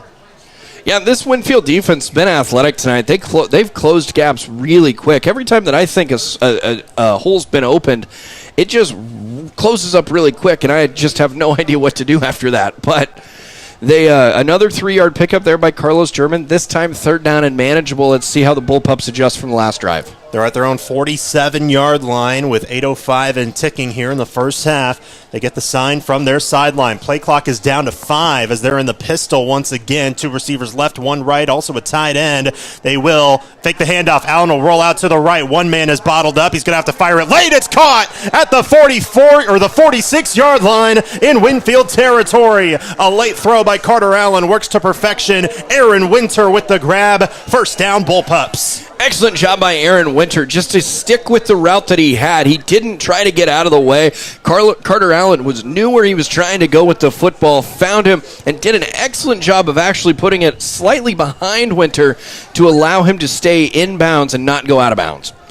Needed 4, got just about 7 yards on that play. 1st and 10, McPherson at the Winfield 46. 2 receivers each side, but they're bunched up next to their respective tackles. Man in the backfield for McPherson in the shotgun. Hand off to catch Delaney. Nope, Carter Allen keeps it as Winfield's defense tried to rip it away. They don't do so successfully, but boy, did it come close. It is a loss on the play, though, about a yard or 2. One of the first men there was Cale Lindenman, the corner for Winfield. First play of the game, they went with this option play here where Carter Allen can either hand it off or not and take it himself. The same play they just tried to run. This time, excellent job adjusting by the Winfield defense. They call no gain, 2nd down and 10. Pistol set, 2 receivers each side. Delaney's in the backfield, lined up about a couple yards behind Allen. Now he moves to his right hip pocket as they move to a shotgun formation. Winfield showing blitz. They rush 5. Allen trying to roll out. Pressure comes down. He goes again. Brought down by Gatton, who was one of the first men there. And then finishing it off was Eli Conklin. And they move back to their own 45 for 3rd down and 19. Yeah, that time Winfield brought 5 on the pressure. Normally they bring 4. They run more of a 4-2-5 defense. That time they brought 5 with a linebacker coming down. Linebacker got there first. Couldn't clean up Carter Allen, but you had 2 excellent edge rushers coming off the edge that cleaned up the sack. 3rd down and 19 for McPherson.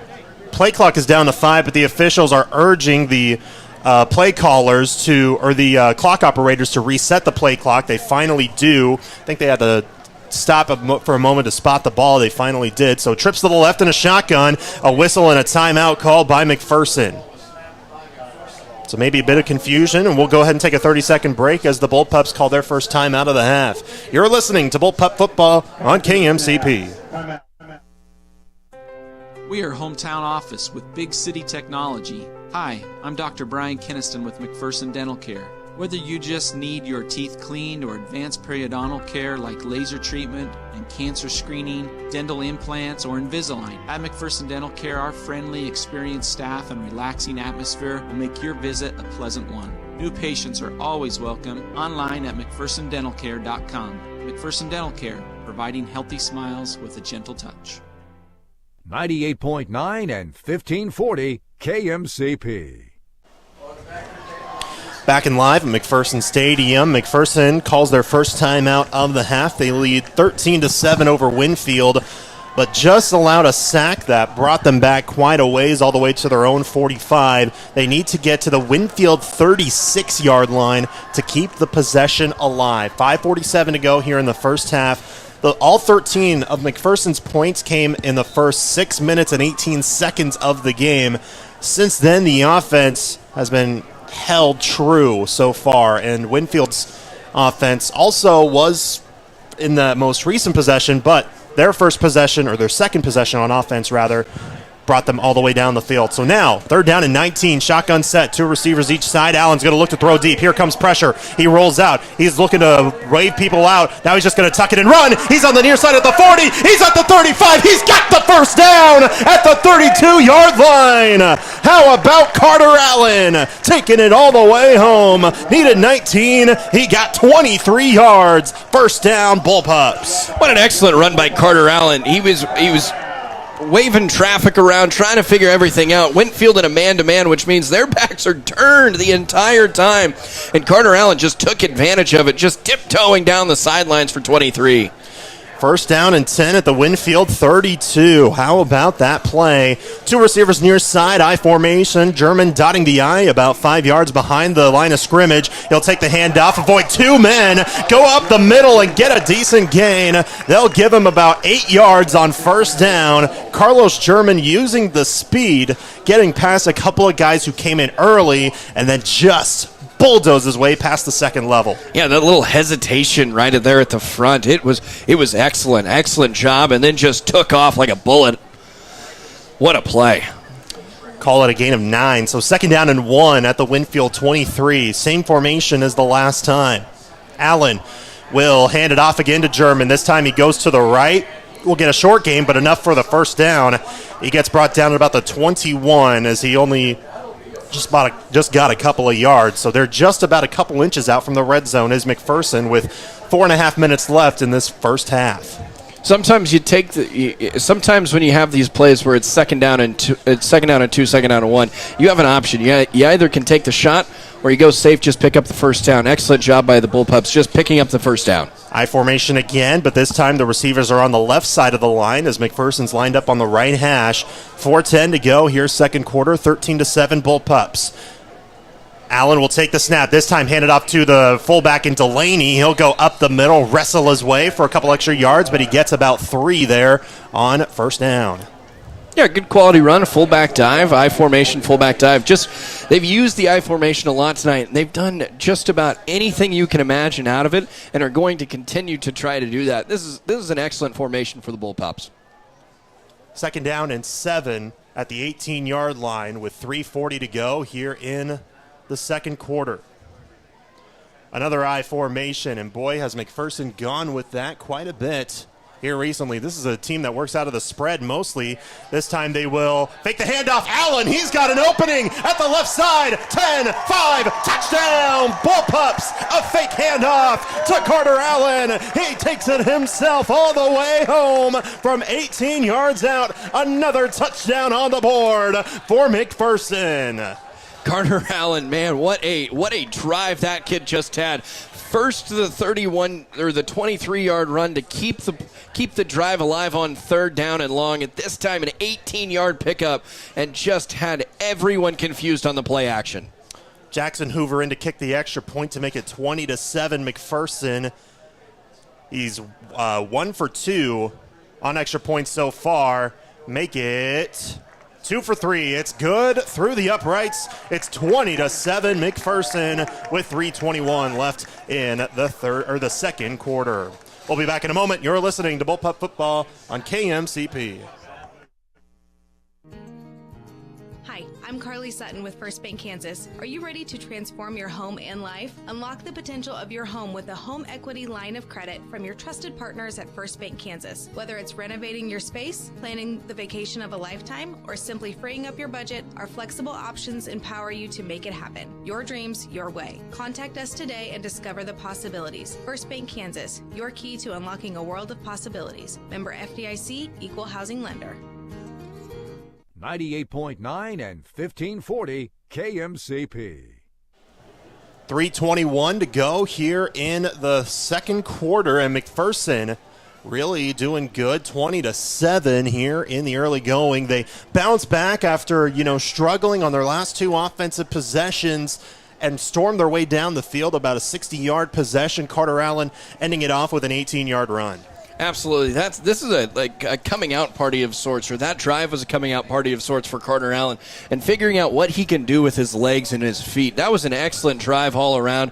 You had a little hiccup with the sack, but you fought through it and you picked up 6 points on the board. Hoover with the ensuing kickoff on the far side. It will be returned at the 26, but he bobbles the steps on the near side, tries to turn himself around, and he's brought down at the 28-yard line. That's where Winfield will set up their next offensive possession, looking to get a score here to close off the half, as McPherson will get the ball to start off the second half. Yeah, this is a very important drive early in this game for this Winfield offense. They need to put points on the scoreboard so they can make this a one-possession game going into halftime.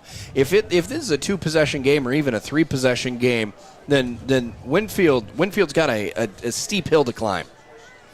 I formation. Dotting the I is Lindenman. First down at the 28. Gibson will look to throw on first down. Here comes the pressure. He evades it. Brown trying to pick it up. He just gets rid of the ball late as it goes out of bounds just shy of the line of scrimmage. He was out of the pocket, so there's no intentional grounding here, but it is a second down. Excellent job by this front seven of this Bullpups defense all game long, just getting into the backfield and just causing havoc among this offensive line and in this backfield. So second down and 10 that time with 3:06 to go here in the first half. They're still at the 28-yard line with another I formation, and Lindenman dotting the I, Gibson will hand it off to Lindenman. Does a little stutter step, bounces over a couple of people, but gets hit and brought down at the 30. Oh, the Bullpups say the ball came out and that they have it, but Winfield does, or the officials don't say though. They don't say so, I should say. They still say Winfield ball. They said he was down by contact. Yeah, I think that's probably the right call. Maybe even forward progress was called as well. Yep. But the Bullpup defense just stood up Lindemann and was unable, or did not let him get any more than the 3 yards that he had already gained. So it's 3rd down and 7 for Winfield at their own 31. Still in an I formation. Lindenman all the way about 7 yards behind the line of scrimmage, and now a whistle and a timeout called. It looked like an official's timeout to check on Lindenman, maybe a uniform malfunction, so he'll have to sub out for a play, so they'll have to bring in Dane Chatham. Yeah, it looked like the official just kind of waved over, maybe some blood on his arm, just something simple, get him off the field, get him cleaned up, let's get him back in a play. And they'll start off the clock again. Well, the official telling him to, and now they finally do. 3rd down and 7, same formation. This time it's Chatham dotting the I. Gibson will look to throw. Here comes the pressure. Down he goes. Catch Delaney was there again for the QB sack all the way back at the 20-yard line. Catch Delaney's been all over the place on this Bullpup defense here today. He is the leader of this team, being that middle linebacker. That time went on a linebacker blitz and just was able to get home and cause the sack. Clock will stop as McPherson will call their second time out of the half, give themselves some time for this ensuing possession that they're going to get as the punting units will come onto the field. We'll take a 30-second break and be back in a moment. 1:58 to go here in the first half. You're listening to Bullpup Football on KMCP. For all your outdoor equipment needs, visit Hometown Outdoor Power with locations in McPherson, Salina, and Minneapolis. We've got the gear to keep your yard looking great. Trust Hometown Outdoor Power, your hometown partner in the outdoor power world. Need reliable electrical work? Call Headland Electric in McPherson. We are locally family-owned and committed to providing quality electrical services. Give us a call at 620-241-3757 or visit headlandelectricinc.com. 98.9 and 1540 KMCP.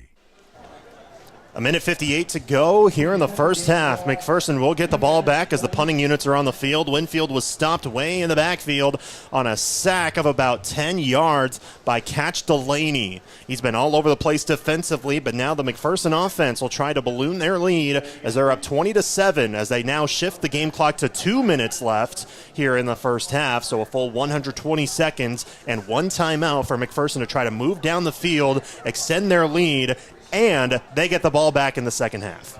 Yeah, this is where McPherson can get greedy a little bit. They can go try to get this ball into the end zone. The punt is away from Gibson. Malm is back deep to return. He lets it bounce at the 46. It takes a Winfield or McPherson bounce to the 48 to the 49. They're just 51 yards out from the end zone as McPherson will get the ball at their own 49. Just 10 seconds came off of the clock on that play.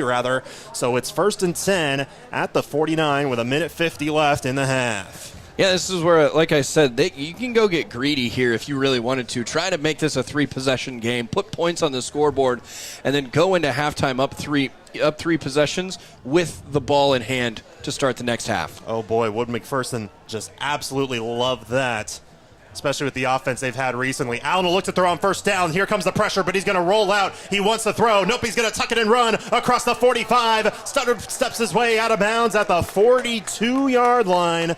42.5 is where they'll mark it to make it 2nd down and short for the Bullpups, and that also stops the clock. Carter Allen, again, just using his legs to extend the play and make something out of where there's nothing else downfield. Everybody against this Winfield defense was covered up, so Carter Allen just faked like he was going to try to flip the hips and throw it to get the linebacker off of him and picked up 9 yards on the play. There are some officials talking on the near side, and they're now talking to Coach Pavlovich and the McPherson bench. I wonder what's going on as they're pointing towards Coach Pavlovich is pointing towards the press box. Could you please not blow your whistle during a live ball? Okay, I guess there are whistles being blown by the crowd. Now, I will say I saw some students wearing referee uniforms. here today, and I hope they did not bring a whistle. Just because you're wearing the referee uniform does not make you the official. Correct. Except for the ones that are on the playing surface. Correct. You have to be approved by Keisha, I believe. Indeed. I don't know. Is that true? You have to be approved? I would think so. I'm going to go with you do. I think Keisha's staunch on this one. 2nd down and 1. Allen looks to throw near side, fires on the run, but just out of the outstretched arms. An incomplete intended for Isaac Puhala on the near side. It's 3rd down and 1. That'd have been a nice chunk play on 2nd down. I like the shot play there. You live to see another day, and you don't overthrow the guy. You just throw it incomplete where only your guy can catch it. Now it's 3rd down and 1. See what the Bullpups can roll with here. Minute 36. Clock stops on the incompletion. They're just 1 yard away from keeping the possession alive. But, of course, this is 4-down territory, so we'll see where they go here.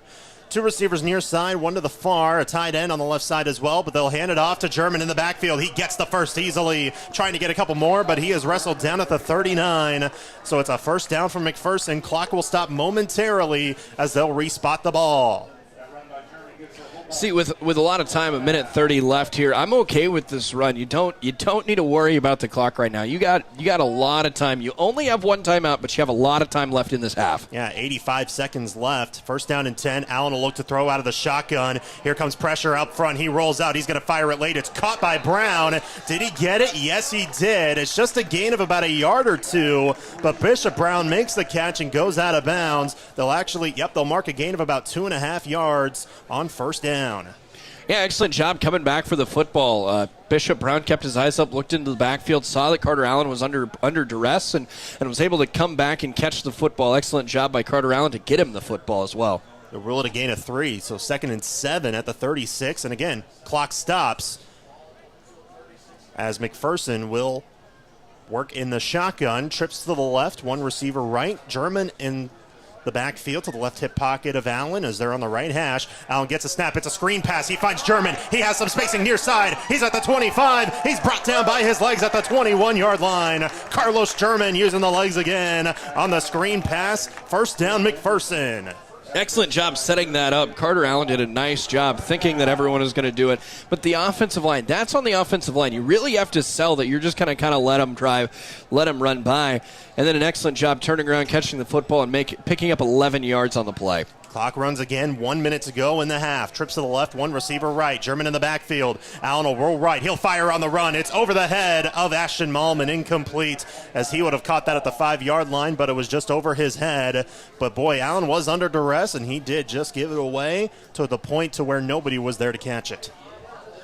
And nice job doing that as well. Like Carter Allen, it's just not putting anything in a harm's way, just not turning over the football. He's done a really good job at quarterback this year, knock on wood, at not turning the football over. And this offense has done the same thing as well. I really hope you didn't just pull a Chris Collinsworth there. We'll see. 2 receivers near side. You're pounding the desk trying to knock on wood. 2 receivers near side, 2 to the far side. Shotgun set for Allen. Man in motion. That's Puhala. Now Allen will roll to the left. He's going to tuck it and run, but he's brought down at the line of scrimmage to make it 3rd down and 10. 47 seconds left, and McPherson will call their final timeout of the half. 3rd down and 10. You got to call a timeout here, I think. 47 seconds left. You probably have 2 plays at this from the 21-yard line to pick up 11 yards because they call that a loss of 1 on the play. You got time. Take your timeout. Set up your offense. Understand you have 2 plays to get the 1st down. And if you get the 1st down and you're not in the end zone, get out of bounds. It'll be okay. Mm-hmm. Absolutely. 2 timeouts left for Winfield here with 47 seconds left in the first half. But, of course, they're on the defensive side of the ball. But should they get the ball back, they do have 2 timeouts with, time running short. But, again, McPherson will get the ball to start off the second half, and the Bullpups have a 20-7 lead already. So they've done pretty well so far to keep Winfield at bay despite the 1 possession that they allowed, but 1 defensive takeaways so far today, and they've held true so far defensively. A couple of 3-and-outs, a couple of big stops, especially sacks in the backfield. I mean, we heard that one with Catch Delaney earlier to finish off the Winfield's possession with 2 minutes left in the half, and that's where the Bullpups are now. It'll be a shotgun set in between the hashes, 2 receivers each side. Delaney in the backfield, and they'll throw it to Delaney on a screen pass near side. He goes across the 20, still on his feet, and brought down at the 15-yard line. It'll be 4th down, but 4th down and about 3 for McPherson. Here comes the kicking unit. They're going to go for the field goal to try to close off this half. Jackson Hoover will kick it from 30 yards out on the near hash. Nope, it'll be a couple more yards. A 32-yard field goal for the freshman Jackson Hoover. He's the cousin of Blaze Hoover, who was the kicker for the last couple of years for McPherson. He had a leg on him. Jackson does too. This will be, I believe, his first field goal attempt of the season. Good snap, good hold, kick, has the leg. Did he split the uprights? Yes, he did. Jackson Hoover, the freshman, from 32 yards out, gets the field goal with 2 seconds left in the half, and the Bullpups have a 23-7 lead. What an excellent kick. Good snap, good hold, like you said. The kick, high end-over-end kick, just barely got across. Probably would have been good from about 35-36, but excellent job hitting that 32-yarder. Again, keep in mind this is a freshman that's kicking. So that's one heck of a leg, and I know if he's going to stick around and be the kicker for the next 3 years after that, who knows how far he could kick his senior year. Oh, yeah, the sky's the limit for Jackson Hoover right now. He's got it. It sounds cliche, but he's got it in his blood. It's there. He's just got it. He's just got to continue to work at it and continue getting better each and every day. 2 seconds left in the first half. We'll keep it here as we'll just have the ensuing kickoff, then bring you the Great Plains Federal Credit Union halftime report. It'll be an extended one because it's homecoming night. The homecoming festivities are happening at halftime, I presume, here in McPherson. Of course, the band will play, and then they'll announce the homecoming royalty for both teams. If you're curious if there's a McPherson football player who's up for royalty, it's quarterback Carter Allen who's up for royalty.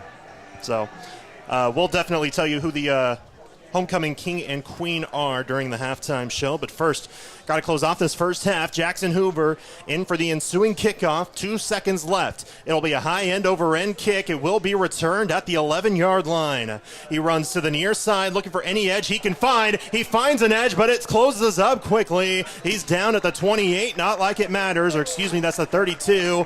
But halftime here in McPherson, and the Bullpups have a 23-7 lead. Yeah, it's been a good half. I know they went in a lull there for a second, but they've sustained every drive, had really, really good drives every single time they've touched the football. And also, they're creating turnovers on the defensive side.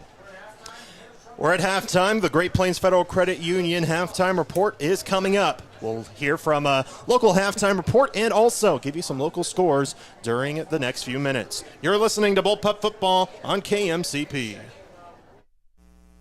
Tonight's coverage of Bullpup football continues next with the Great Plains Federal Credit Union halftime report. Coming up, we'll recap tonight's first half and catch you up on other scores around the area. 98.9 and 1540 KMCP.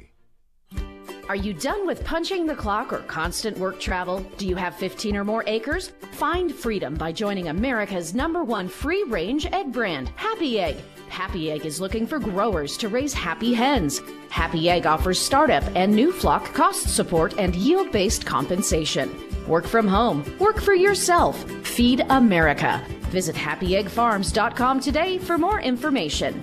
Happy Egg is a proud supporter of McPherson County Athletics. Even when you know the end is near, saying goodbye can be difficult. Hospice and Home Care of Reno County can help your family. Focus on making the time you have left the best it can be, whether it's at home, in a nursing facility, or in the comfortable atmosphere of Hospice House. The hospice staff will help guide you through those difficult decisions. Hospice and Home Care of Reno County, your local not-for-profit agency, serving a 50-mile radius of Hutchinson, a member of Hutchinson Regional Healthcare System. For over 80 years, Farm Bureau Financial Financial Services has served the unique needs of the ag industry. We get to know you and your operation, providing coverage for your farm, ranch, machinery, crops, livestock, and so much more. Find out why we've been the #1 ag insurer for 25 years.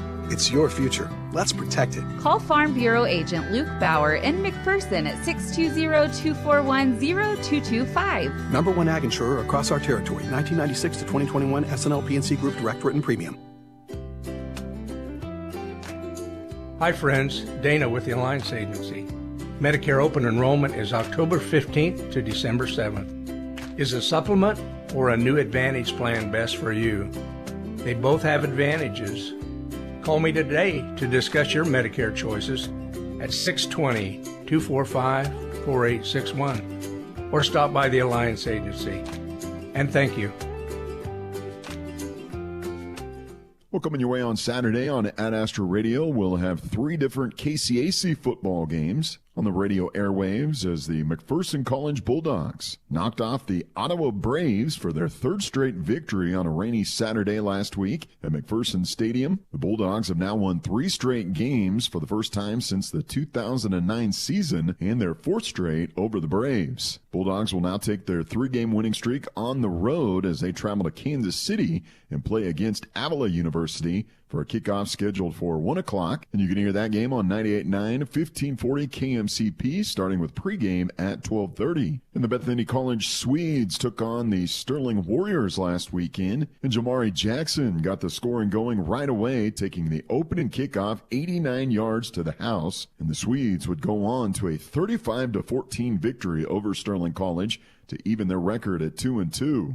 And now the Swedes will hit the road to face a struggling University of St. Mary team, also for a 1 o'clock kickoff, and you can hear pregame coverage on 95.5 KLBG starting at 12:30. And you can also hear Sterling College football on 100.3 KNZS or the Ad Astra radio app at 12:30 as they take on Southwestern. And Big 12 football continues this weekend with a top 25 showdown at Bill Snyder Family Stadium as the Kansas State Wildcats, ranked number 23 in the nation, play the 20th ranked Oklahoma State Cowboys at 11 a.m. as both the Wildcats and Cowboys are coming off tough losses over the weekend. And you can hear the Wildcats and Cowboys on 92.3 1510 KLQR with pregame coverage starting at 9 o'clock. And the Kansas Jayhawks will play their first of 4 games at GEHA Field at Arrowhead Stadium Saturday against TCU with kickoff slated for 2:30. KU dropped their 3rd straight game by 1 score Saturday against West Virginia, 32-28. So it would be a big one for the Jayhawks to get back to their winning ways. And you can catch this one on 94.7 KSKU, starting with pregame coverage at 1 o'clock. The rest of the Big 12 slate looks like this. At 11 a.m., BYU plays at Baylor. At 2:30, Colorado will play at UCF. At 6 o'clock, the 18th ranked Iowa State Cyclones play at Houston. 7 o'clock, Cincinnati will play at Texas Tech. And the nightcap at 9:15 will have Arizona playing the 10th ranked Utah Utes. I'm Scott Miller with that look at your halftime sports. We've got Lucky Kid coming up with an entire look at your high school scoreboard coming up next. More of the Great Plains Federal Credit Union halftime report is coming up after this. Visit GPFCU in Hillsboro or McPherson or online at GreatPlainsFCU.com.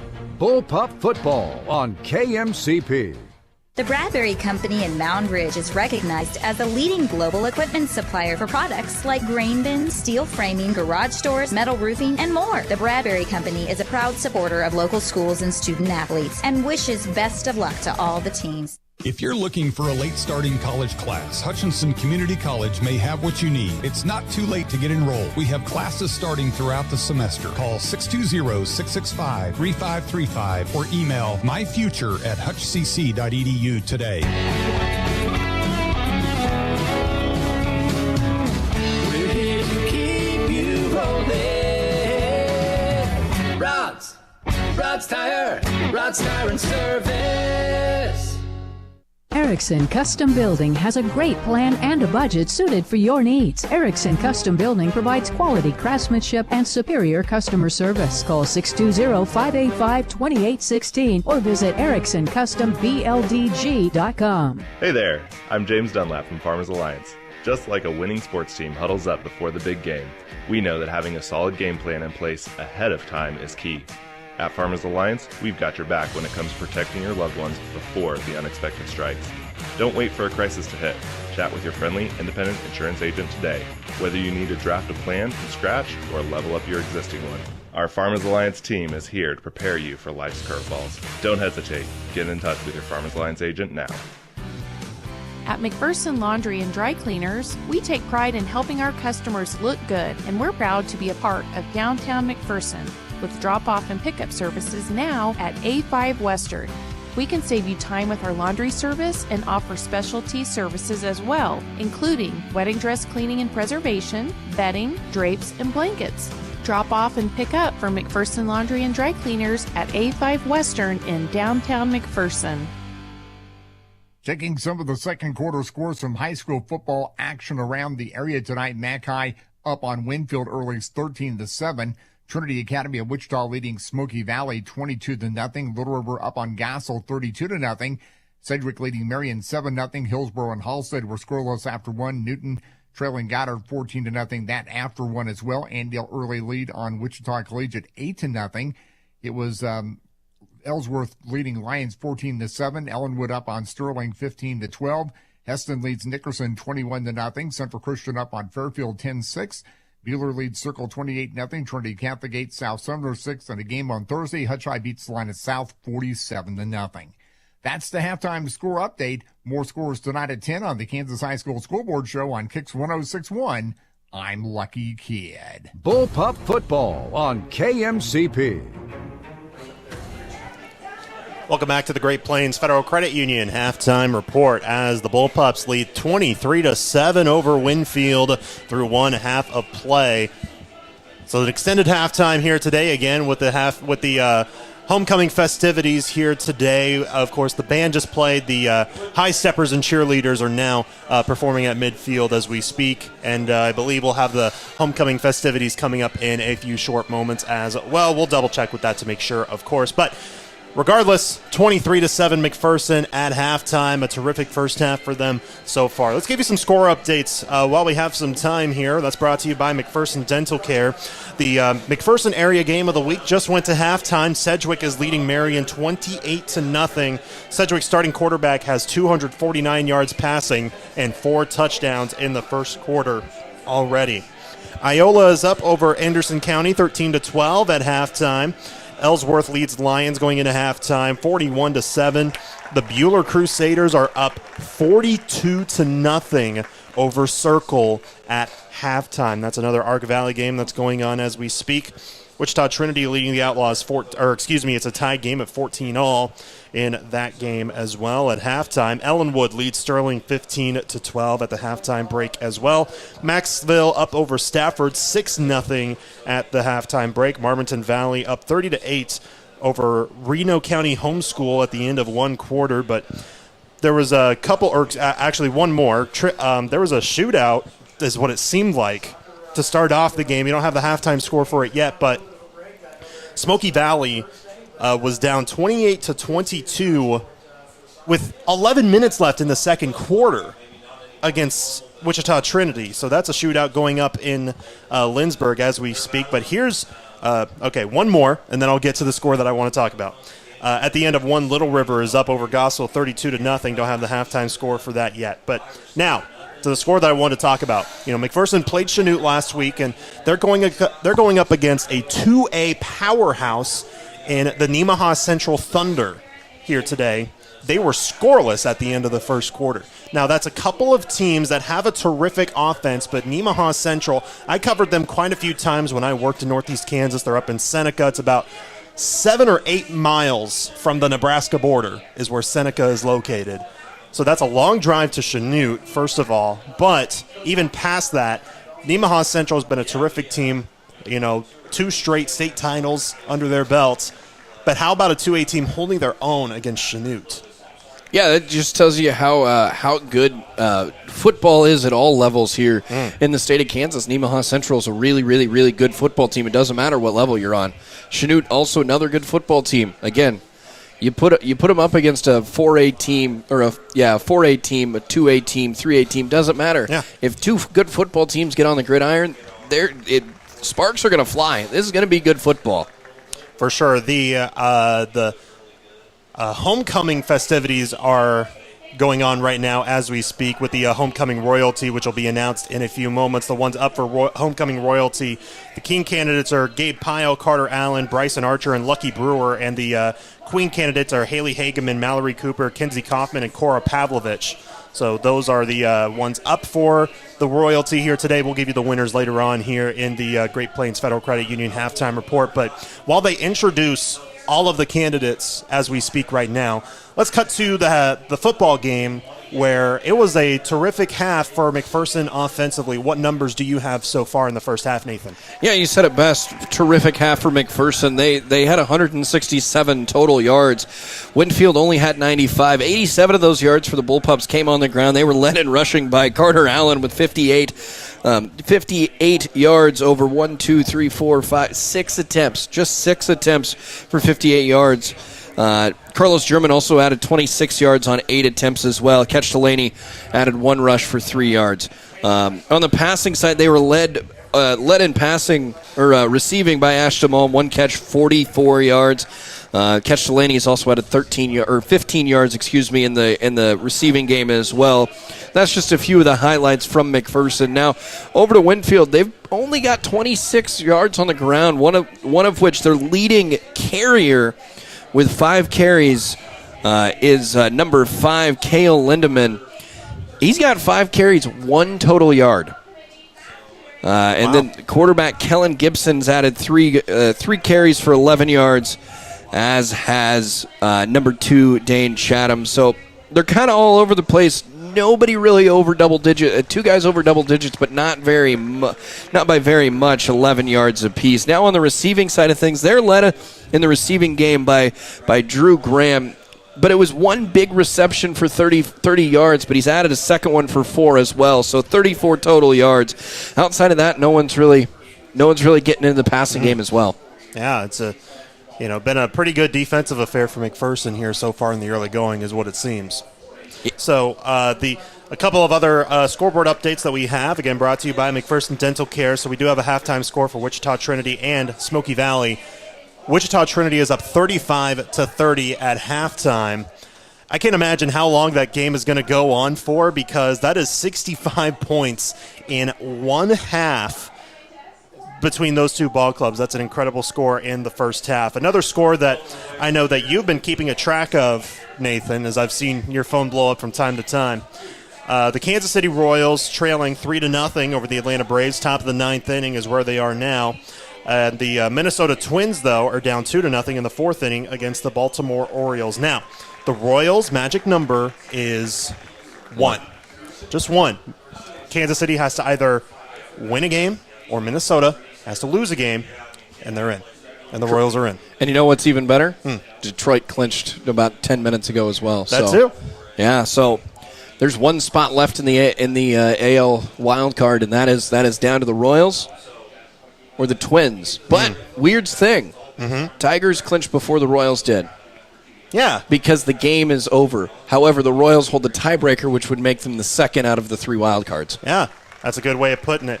Another big score update. There's some college football going on tonight, Division I college football. Number 7 Miami is at home against Virginia Tech. Virginia Tech is up 21-14 as they get near halftime. So that could be an upset alert in college football right there. And there might be some, there's big games going on this weekend as well. So it should be a fun weekend in college football. Yeah, it really should be. There's some big time matchups. One that I know of right off the top of my head: Kansas State, Oklahoma State. That's going to be a fun matchup at Bill Snyder Family Stadium. I know Georgia, Alabama's this weekend as well. So there's some big matchups in college football. Absolutely. So we'll take a break. We'll be back in a moment to continue on the Great Plains Federal Credit Union halftime report. You're listening to Bullpup Football on KMCP. You're listening to the Great Plains Federal Credit Union Halftime Report. Tonight's second half kickoff is coming up next. Stream Bullpup Football on your phone or tablet with the Ad Astra radio app. Your home for the McPherson Bullpups is 98.9 and 1540 KMCP. Let the party begin where the pizza never ends. Come fuel up, raise up a cup, gather up your grub at the Hub. Hey, it's Sammy, inviting y'all to join us in Mound Ridge. We have the station, coffee and bakery for all your ice cream, Lotus, and coffee fixes. Enjoy one of our world-famous brick oven pizzas while sharing an appetizer. We are your one-stop shop for your friends and family to gather. Get your grub at the hub. Here's a bright idea. Internet should be fast and reliable. That's why IdeaTech is connecting towns and neighborhoods with modern fiber internet. Modern, fast, reliable internet. Another bright idea from IdeaTech. Find your plan today at ideatech.com. Here's a bright idea. The internet should work. That's why IdeaTech is building modern fiber networks across Kansas. Internet that just works. Another bright idea from IdeaTech. Find your plan at ideatech.com. Controlling your own weather can be easier than controlling anything else these days. This is Julie with RC Heating and Cooling. With a well-working cooling and heating system, you can be in control of your indoor weather at home. With so many things out of our hands, it's a good feeling to have a bit of stability. Call RC for a free estimate on new cooling and heating equipment. Call RC when your unit isn't up to par. Call RC to stay comfortable in any weather. Call RC 241-2787. The Kansas legal team at Pyle Law handles cases in McPherson County and throughout the state of Kansas. Now is the time to call for your free consultation. This is Liz Pyle, and my husband Tom has over 25 years of experience in all matters relating to workers' compensation, car wrecks, and personal injury law. Tom takes the time to evaluate your options, inform you of your rights, and walks you through the complicated process of seeking compensation for your personal injuries or loss. Contact me at 620-241-9000 and I'll schedule your appointment with Tom today. Bullpup Football on KMCP. We welcome you back to the Great Plains Federal Credit Union halftime report as the Bullpups still have a 23-7 lead over the Winfield Vikings here at halftime. But we can already chalk up a win to McPherson football because of the homecoming royalty that was announced. The homecoming king is starting quarterback Carter Allen. The homecoming queen is Coach Pavlovich's daughter, Cora Pavlovich. So that's already a win for Bullpup football. And then Carter Allen, after snapping a couple of photos for the the official homecoming pictures and everything like that, swapped out his crown for his football helmet, made his way back to the locker room as they get ready for the second half. Yeah, I don't think it's the right decision for him to keep the crown on to play football. I think see, that thing's probably more fragile than we may think. Yeah, but with head injuries these days, you kind of want to put a helmet on.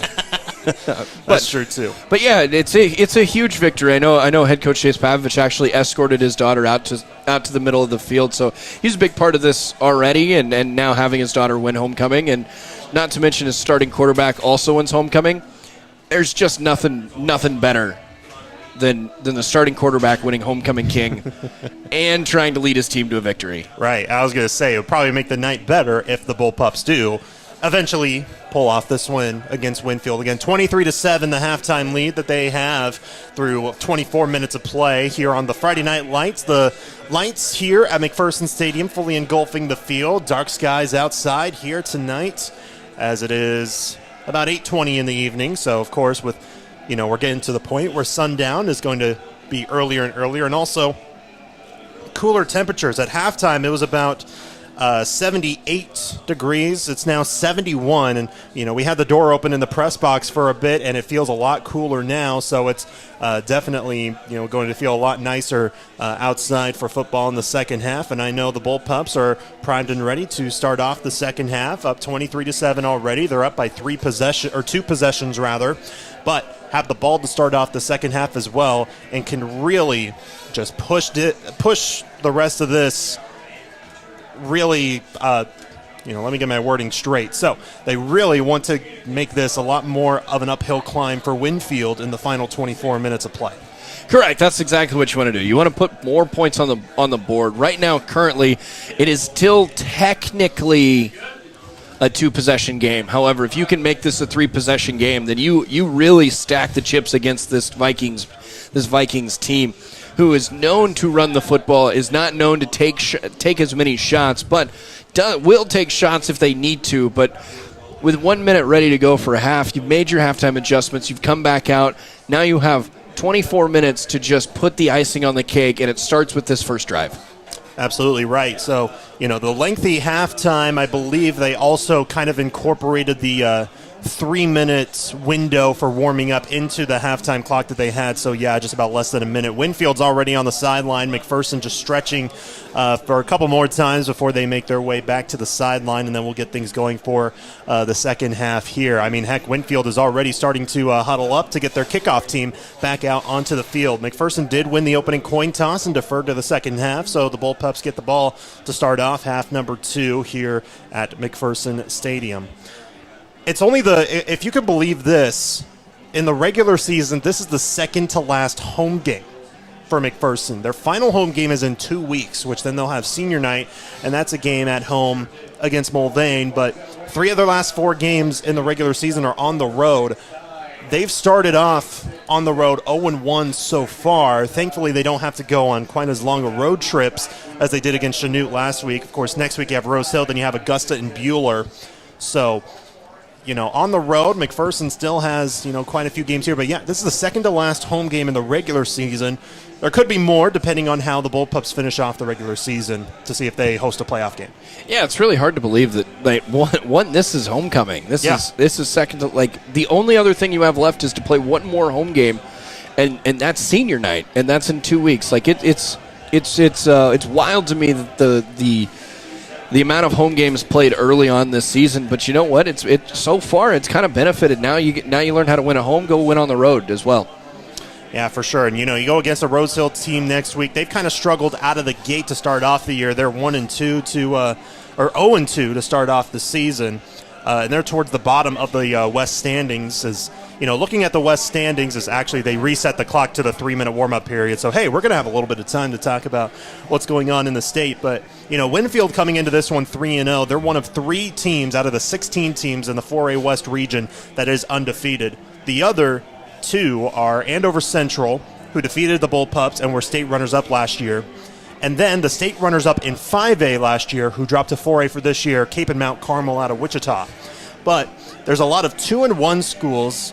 And then you fall into the schools that have started to struggle a bit. But when you look at the point differential, that's something that Keisha also keeps track of as a tiebreaker, is the point differential with a maximum of 13 and a minimum of -13. The point differential on average for McPherson, despite, they've had the 2 losses, their average point differential was just 4 points in those 2 losses to start it off. So, it's been a close go. Well, not in those 2 losses, and in all 3 of their games combined, I should say. Their average point differential is -4, which is not a bad number at all, especially when the bottom is -13, which with ultimately is what more teams are at. There's 5 teams that are at that -13 threshold. That's Rose Hill, Augusta, El Dorado, Independence, and Ulysses. So 2 of those teams, McPherson still has yet to play this year. Yeah, and it's wild. Run or point differential is probably the best barometer of where everybody is at.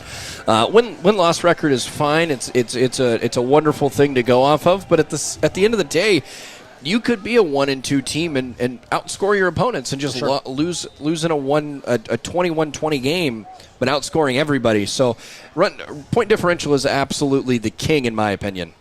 Yeah, keep in mind Wellington. They're a 1-2 team, and they have a positive average point differential. That's something to keep an eye on. We had a little bit of a miscommunication because the ball fell, but McPherson was saying that they kicked it, even if it was just a little touch, and somebody came up to try to return it, but they stopped him, but they may mark the ball if he actually made contact and trying to kick it. So... yeah. Yep, they mark it at the 40. Wow. Yeah, excellent job by these officials here. This is a veteran official crew. I talked to them a little bit before the contest. These guys have been doing football a long time. These guys got it right here. They got together. They assessed what happened. They talked about it. They brought everybody involved in the conversation. And I know Monty Lewis is not overly thrilled about this decision, but I think it's the right call. Yeah.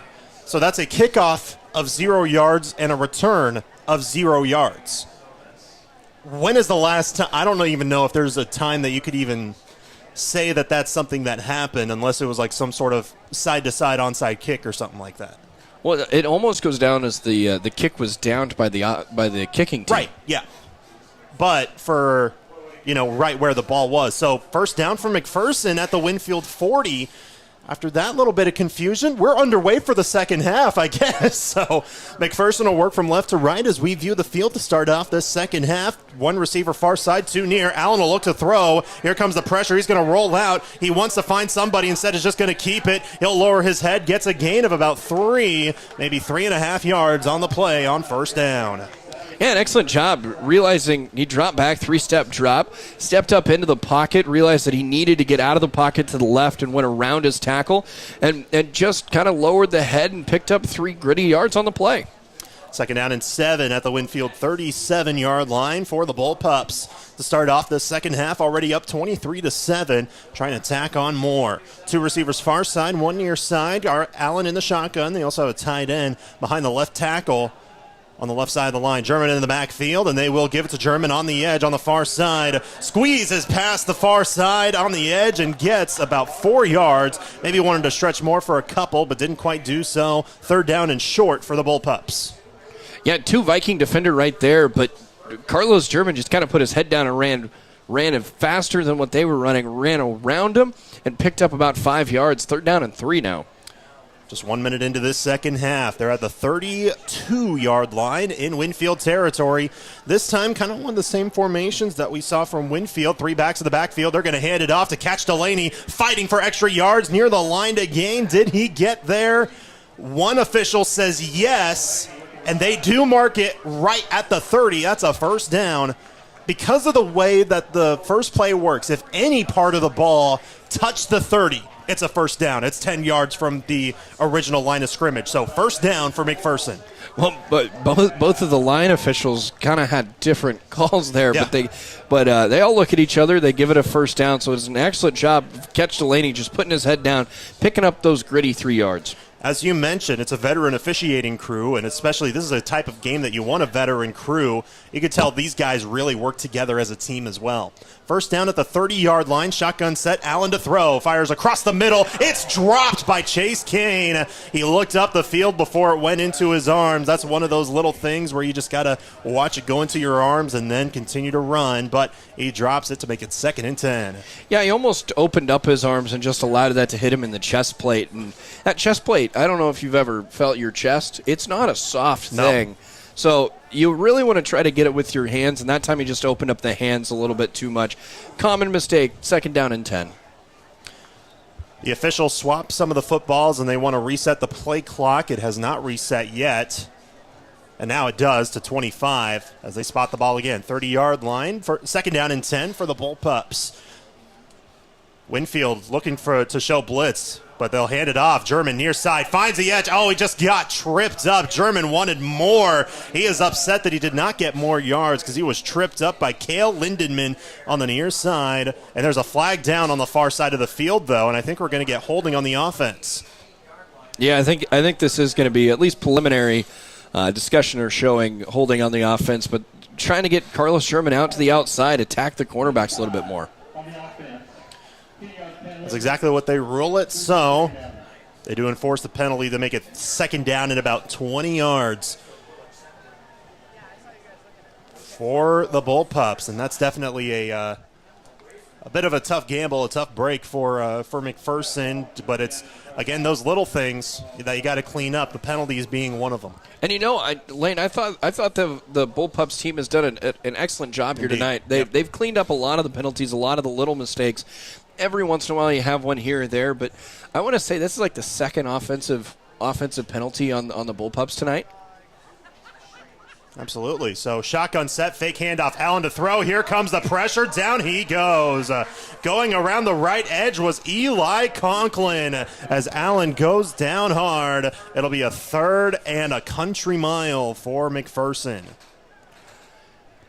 Yeah, the excellent job by the edge rusher on this left side of the defense, just getting around the right tackle and getting to Carter Allen before Carter Allen even knew what to do with the football. 3rd down now and really long, like you said. Just try to pick up a few yards, get yourself into a better spot.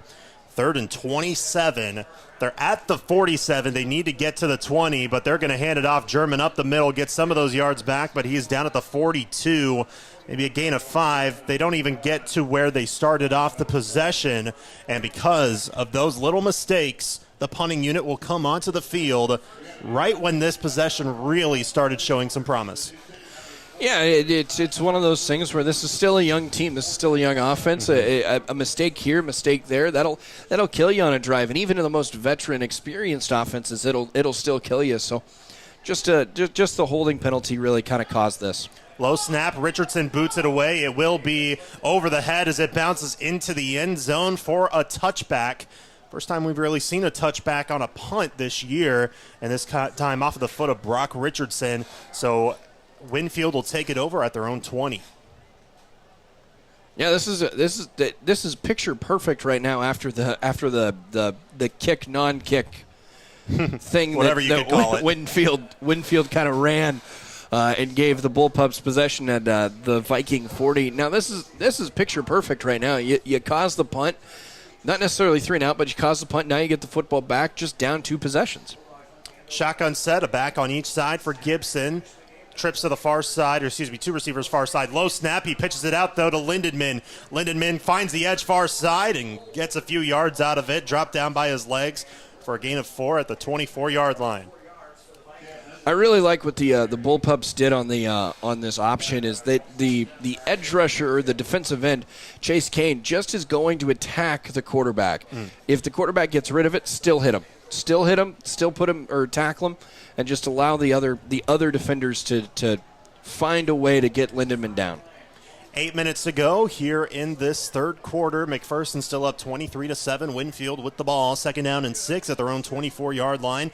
Some motion up front with the receivers. 2 receivers far side, 1 near. Tight end to the far side as well. A whistle and a timeout called by Winfield.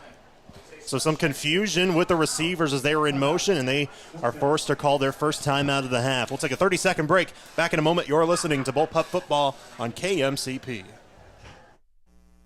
As we all live longer, age really is just a number, but retirement is so much more than one. Hi, I'm Aaron Mayfield, your McPherson Edward Jones financial advisor, and I want to know what retirement means to you. Together we can look at the big picture and make a strategy to help you reach your goals, because you can't prepare for the unexpected if you don't know where you're headed. Call me at 620-241-4484 or visit edwardjones.com to get started today. Edward Jones, member SIPC. 98.9 and 1540 KMCP.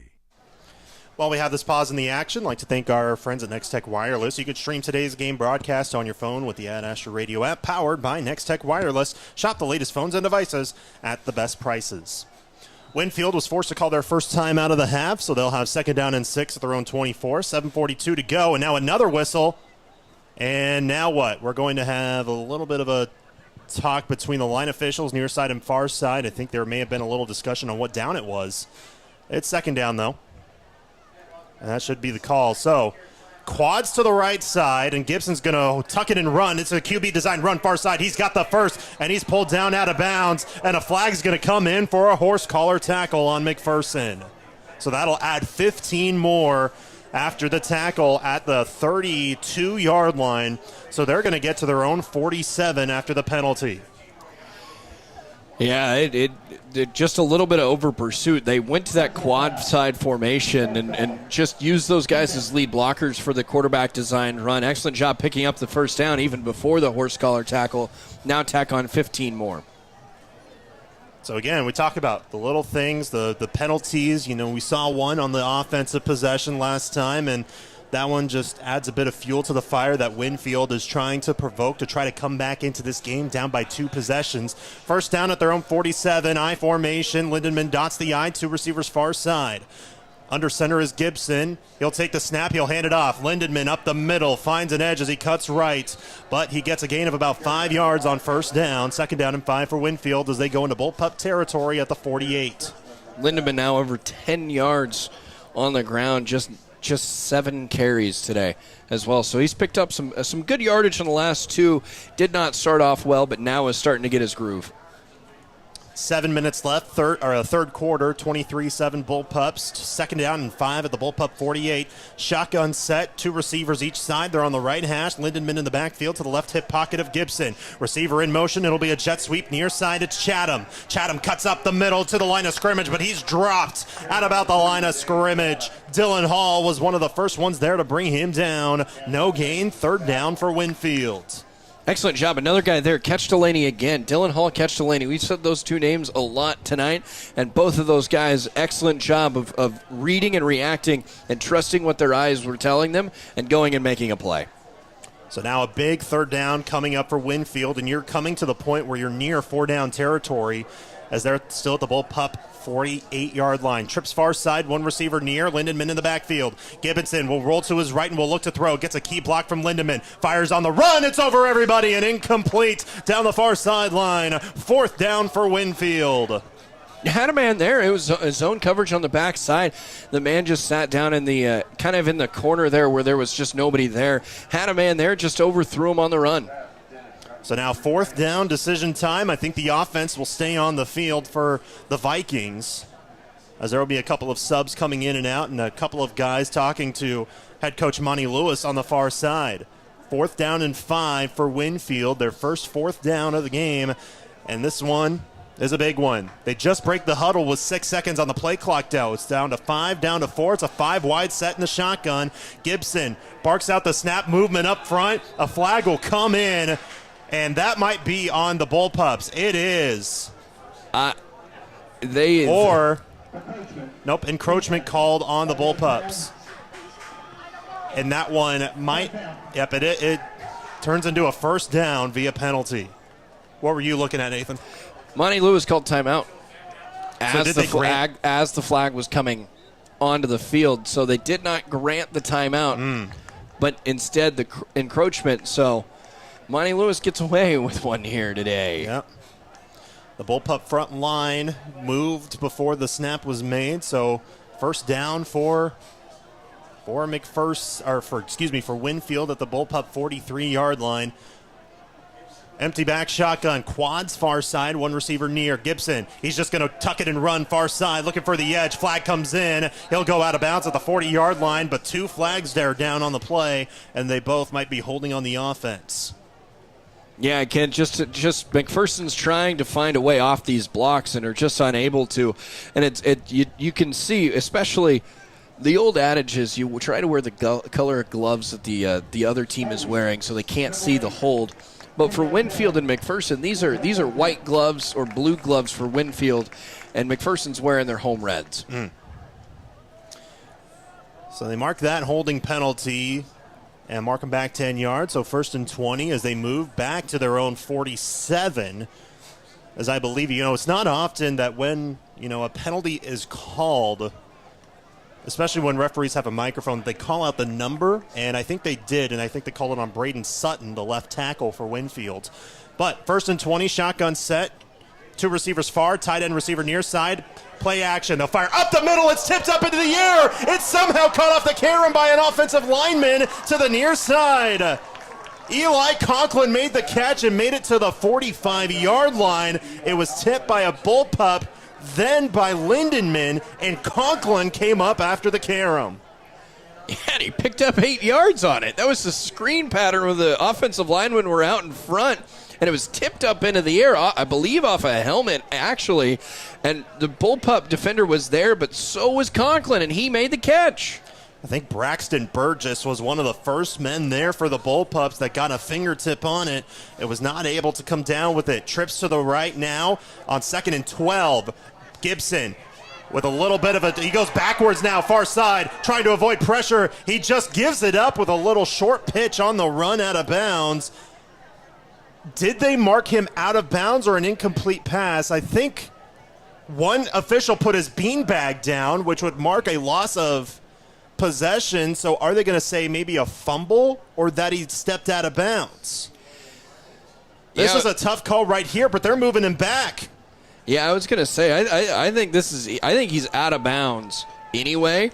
But even if he tried to throw that football, Yep, he was out of bounds before he threw the pass. That's what the official said. Go ahead, Nathan. Yeah, even if he tried to throw that there, it almost looked like they weren't ever going to grant that as a pass anyway. So, like, you were out of bounds anyway, so you're going to get backed up the yardage. How about a couple of wacky plays here in this third quarter, but they lose those 8 yards that they gained on that wacky play. So it's third down, and now a flag's going to fly because the play clock is at zeros. So this may be a delay of game, I presume, unless the officials are going to come together and say, hey, we did not grant the offense enough time. Yeah, I was going to say, that play clock went quick. Yep, they will just reset the play clock. No delay of game here. So, yep, reset it to 25. Yeah, I was going to say, that was a very quick play clock. So, yeah, the official threw the flag, and then they came together and said, wait, we did not give them enough time. Trips far side on 3rd and 20. Gibson's going to look to throw. He finds a hole near side as he's going to tuck it and run. Now pressure comes. He just fires across his body. One-on-one, knocked away, and incomplete. It's brought down by Alec Harms as they tried to just throw it high in the air for Evan Hutto on a one-on-one. Harms was Johnny on the spot to bat it down at the 20. Here comes the punting unit for 4th down and 20 for Winfield. Yeah, it looked like cover 1 on the backside for the Bullpups defense, which just means the safety is just kind of playing center field over it all and just went right over. Harms went right over Hutto, just knocked that pass down like he was trying to spike it in volleyball. An incomplete pass, 4th down. Excellent possession by the defense. High snap, Gibson collects and boots it away with his right foot. It'll bounce to the far side at the Bullpup 21. Takes a couple of other bounces and will go out of bounds at about the 20. So that's where the Bullpups will set up shop on offense. You like to see the Bullpups kind of respond here on offense. They had that. It was an okay drive, just kind of got rattled by a penalty, a sack. Then they kind of had to punt the football away. You'd like them to continue to build on the possessions they had in the first half and now make it even better in the second. Look at the first guy that's out there to congratulate every single person on defense. That's Brody Seidel, the starting safety who's out for the next few weeks due to injury, but he's been known to be the emotional leader on this team, the senior. As on offense, Allen will take a QB design run up the middle, lowers the shoulder, gets down to the 27-yard line. Ball came out late, but they mark Allen down for a gain of 7.5 on the play. Again, I really like when they get Carter Allen into running spots. That time a designed quarterback draw. Fake the handoff to Carlos German, just a simple draw play. Had the defense kind of on their heels and picked up 7-8 yards on the play. 2nd down and 3 with under 4 minutes left and counting here in the third quarter. The Bullpups still up 23-7. Shotgun set. Allen this time will hand it off. German's in the backfield, but he's brought down for a loss of about a couple of yards. As back there to bring him down immediately on the far side was Jacob Cramp, the backup linebacker who has a fumble recovery on the year, one of multiple that Winfield has on the season. A good defense that does a good job with creating turnovers, but have not so far today. They're an aggressive bunch. They've gotten in the backfield a lot tonight. 3rd down and 4, so they mark a loss of 1 on that play on the run to Carlos German. They're at their own 26. Allen in the shotgun. He will hand it off again to German. A couple of stutter step moves, but he's down again at about the line of scrimmage, maybe a gain of 1. 4th down and short. But they're backed up all the way at their own 27, so decision time right here. Yeah, and it's 4th down and a couple. It looks like the punting unit's going to come on here. They're just going to punt this away. 4th down and 3. Just kind of live to see another. No reason to put the ball into harm's way in this spot on the field. Indeed, Brock Richardson out to kick it away. Back deep to return is Jackson Davis. He's all the way at his 40. High snap, Richardson collects. It almost was blocked, but it's booted high into the air. Davis returns near side, right on the numbers at the 40. Cuts up field near midfield and is pushed out of bounds by the Bullpups. 1st down for Winfield, right at the 50-yard line. Davis is a big returner. He's not a small individual. 42 Jackson Davis, 5'10", 190. He's not small. He's a powerful runner that's catching the football out there. He made a couple of men miss by just overpowering him. He was an all-league returner last year for Winfield in the Ark Valley League in Division III. So now Winfield needing to attack as as early as possible, as many times as possible, down 23-7, 2:25 to go here in the third quarter. First and 10 at midfield, trips to the left, a receiver on the right, man in the backfield in the I formation. Gibson will fake the pass, fake the handoff, and now will look to throw. Here comes some pressure on the far side. He gives it up on the run. It is caught at the 30. Hutto still going at the 20-yard line, and that's where he goes down. It was about two Vikings that were bunched up next to each other with a no bullpup within about 3 or 4 yards, and they get a big gain there, a gain of 29 on the play. First down at the bullpup 21. Yeah, excellent job by Hutto going up and getting that football. He was kind of wide open there. The bullpups brought pressure, got home, but Gibson made the man miss and just found Hutto deep downfield. 3 backs in the backfield. Under center is Gibson. On the right hash, they'll hand it off to Chatham. He'll look to bounce to the left as he gets pushed forward, gets a gain of a yard on first down. Nice job by this bullpup defense to respond here. They flowed downhill effectively, got there, set a good hard edge, and just did not allow Chatham to work upfield the way he should have. So they mark first down at the 22, so it's actually a gain of 2 to make it second down and 8 as Winfield gets into the red zone at the 20-yard line. Minute 25 to go in the third quarter as Winfield goes with the same formation as last time, this time with a tight end on each side, 3 backs in the backfield. Gibson under center, he'll hand it off. It's Lindenman this time as he breaks through, trying to push his way forward. He gets past the 15 and down near the 12, which would be the yard to gain. Where are they going to mark him? It's either the 12 or the 13. It's maybe third down at about a half a yard, actually, at the 12.5. Another excellent, strong run there. He broke through one contact. Then it took about 3, 4, 5 bullpup defenders to try to get Lindenman down to the ground. Third down in the length of the football with 40 seconds left in the third quarter. Gibson will just run a QB sneak up the middle. He gets stood up near the line of scrimmage, but they may give him that half a yard. Let's see. No official word yet on if it's first down or fourth down.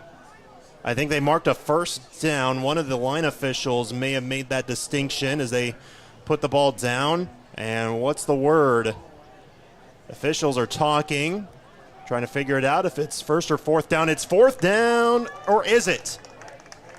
Yeah. I think it's because one of the officials just said wind the clock, but no official word on if it's fourth down or first down. But they're going to end the third quarter as they try to figure this out on the other side of the field.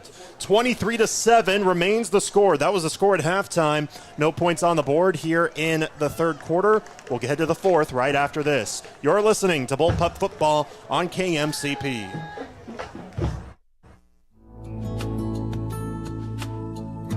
A special service for a lost loved one is the first step in healing. Glidden Edgar Wiggins Funeral Home can help you plan that special service to honor your loved one. That specialized service that calls together the hearts and the minds of all who love them. It's a gift of memories and healing, a priceless gift for peace of mind. A fitting way to say goodbye to someone so loved. Leave it to Glidden Edgar Wiggins Funeral Home. Your health matters, and so does being close to the care you need. McPherson Center for Health offers compassionate care right here in your community. McPherson Center for Health, caring for you close to home.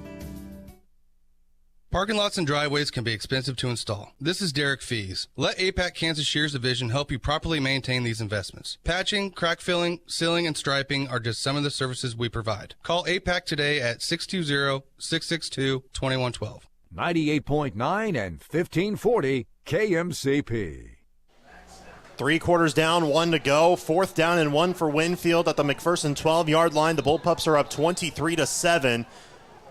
As there's still some whistles being blown, and I think we have a equipment malfunction for a McPherson man on the front line. That's Braxton Burgess, so Logan Peterson's going to have to come in for him for this fourth down and 1, so just delaying this first play of the fourth quarter. But 3 quarters down, 1 to go, 23-7, Bullpup lead through 36 minutes of play. No points scored in that third quarter, but now to start off the fourth. Kellen Gibson in the back, he's under center. They went with the QB sneak last time. They'll go with another one up the middle. He's got the first down easily, and he's down at the 10.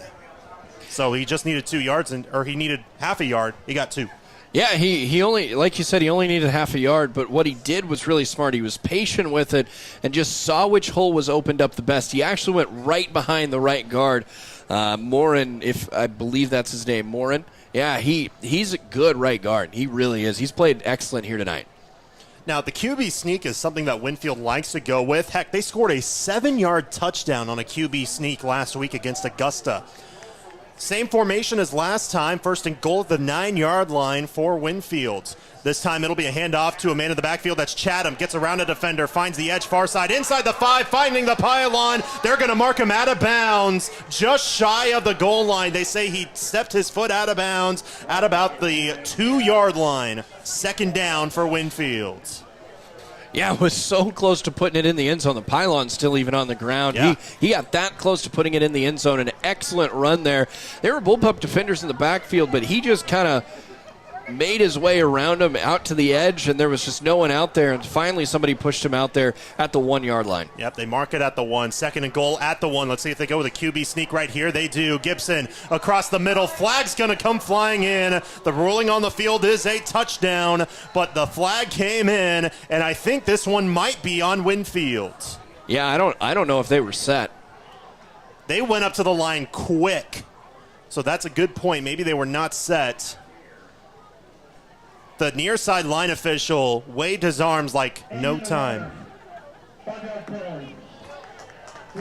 I didn't hear what the exact ruling was, but he gave an interesting signal. Go ahead. You can't shove. Okay. You cannot shove a player, especially the ball handler. That's basically the I forgot his name. You can't do the tush-push rule. Yeah, that's one of them. That is one of them, but I'm thinking about Reggie Bush. You can't do the Reggie Bush that that USC did way back in the day. Yeah, and that's what they called him on, was they just came in and tried to push the quarterback from behind, and you just can't do that anymore.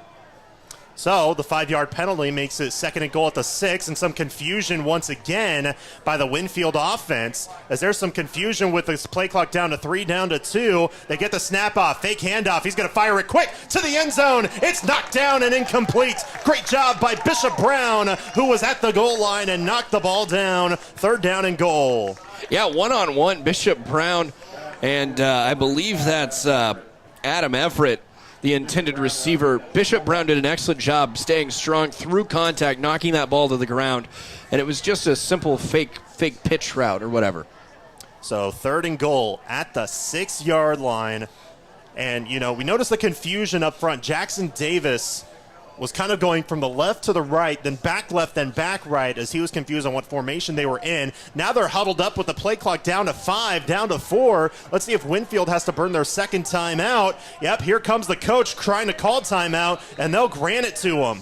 The second timeout of the half for Winfield comes with 11 minutes left in the ball game, and that's especially something you cannot have in a situation like this where you're trying to mount a comeback, time is not on your side, and you're just down to 1 timeout left. Yeah, they just kind of look confused, Lane. They just these last 3 plays, everyone just kind of looks off, and I can't really pinpoint why they look off, but they just look off. They just look confused, don't know where to line up. They've lost track of the play clock, and now you've got to burn their second timeout with 11 minutes left in a 2-possession game. Absolutely. We'll keep it here. Third down and 6. The third down and goal at the 6, I should mention, for the Winfield Vikings in a spot where they really need to find the end zone. They're down by 2 possessions. We'll get some score updates here for you real quick. Brought to you by McPherson Dental Care. Bueller's up against Circle 42-14. They just started the fourth quarter. Ellsworth up 48-7 over Lions in the fourth quarter. In the McPherson area game of the week through 3 quarters, Sedgwick is up 35-0 against Marion. So those are some of the McPherson Dental Care scoreboard updates we have for you. Third down and goal at the 6-yard line. Empty back shotgun is now Chatham, who was in the backfield, lines up as a tight end. 4 receivers out. Now all 5 work as a receiver down to Chatham. He lowers the head into the end zone. Touchdown, Winfield. Dane Chatham on a little 2-yard out route. Lowers his head to get past Brock Richardson. Crosses the end zone, and we're not over yet. Yeah, excellent job by Dane Chatham just to lower the shoulder and hit Brock Richardson, putting Brock Richardson in the end zone, as did himself. Excellent job there on that edge. But now here's a huge play coming up. They're going to go for 2. If they convert, it's an 8-point game, which you can then tie on another touchdown and 2-point conversion. If they don't, it's a 10-point game, leaving it a 2-possession game for Winfield. So again, they're going for 2 as it's from 3 yards out of the end zone. Shotgun set, 2 receivers near side, and a tight end, one far. Man in the backfield. Gibson's going to look to throw. He's stuck in no man's land. He rolls out to the far side. He may take it himself. He's going to shovel past it. It's caught in the end zone, but a flag comes in. A flag comes in the end zone. Let's see what they're going to mark this as they mark it at the 2. The near line judge chucked the flag to the far side. It was caught in the end zone, but this one may be overturned. Yeah, Lane, I didn't see a whole lot, but it's far away from us. But this could be on the Vikings here. An illegal block in the back is called on the offense as they rule it on Braden Sutton. The official forgot to turn off his mic as he yelled to head coach Monty Lewis, who kind of just throws his arms up in the air. I don't know if he was a fan of the call, but that's going to mark him back 10 yards. But Winfield still has to go for 2 right here. So instead of going for 2 at the 3, they're going for 2 at the 13. Yeah, it's not ideal. No. Trips to the near side. One receiver far in the shotgun for Gibson. They're going to look to throw. Looking for a one-on-one ball. Far side. It is up. It is caught. What an incredible catch on the far side.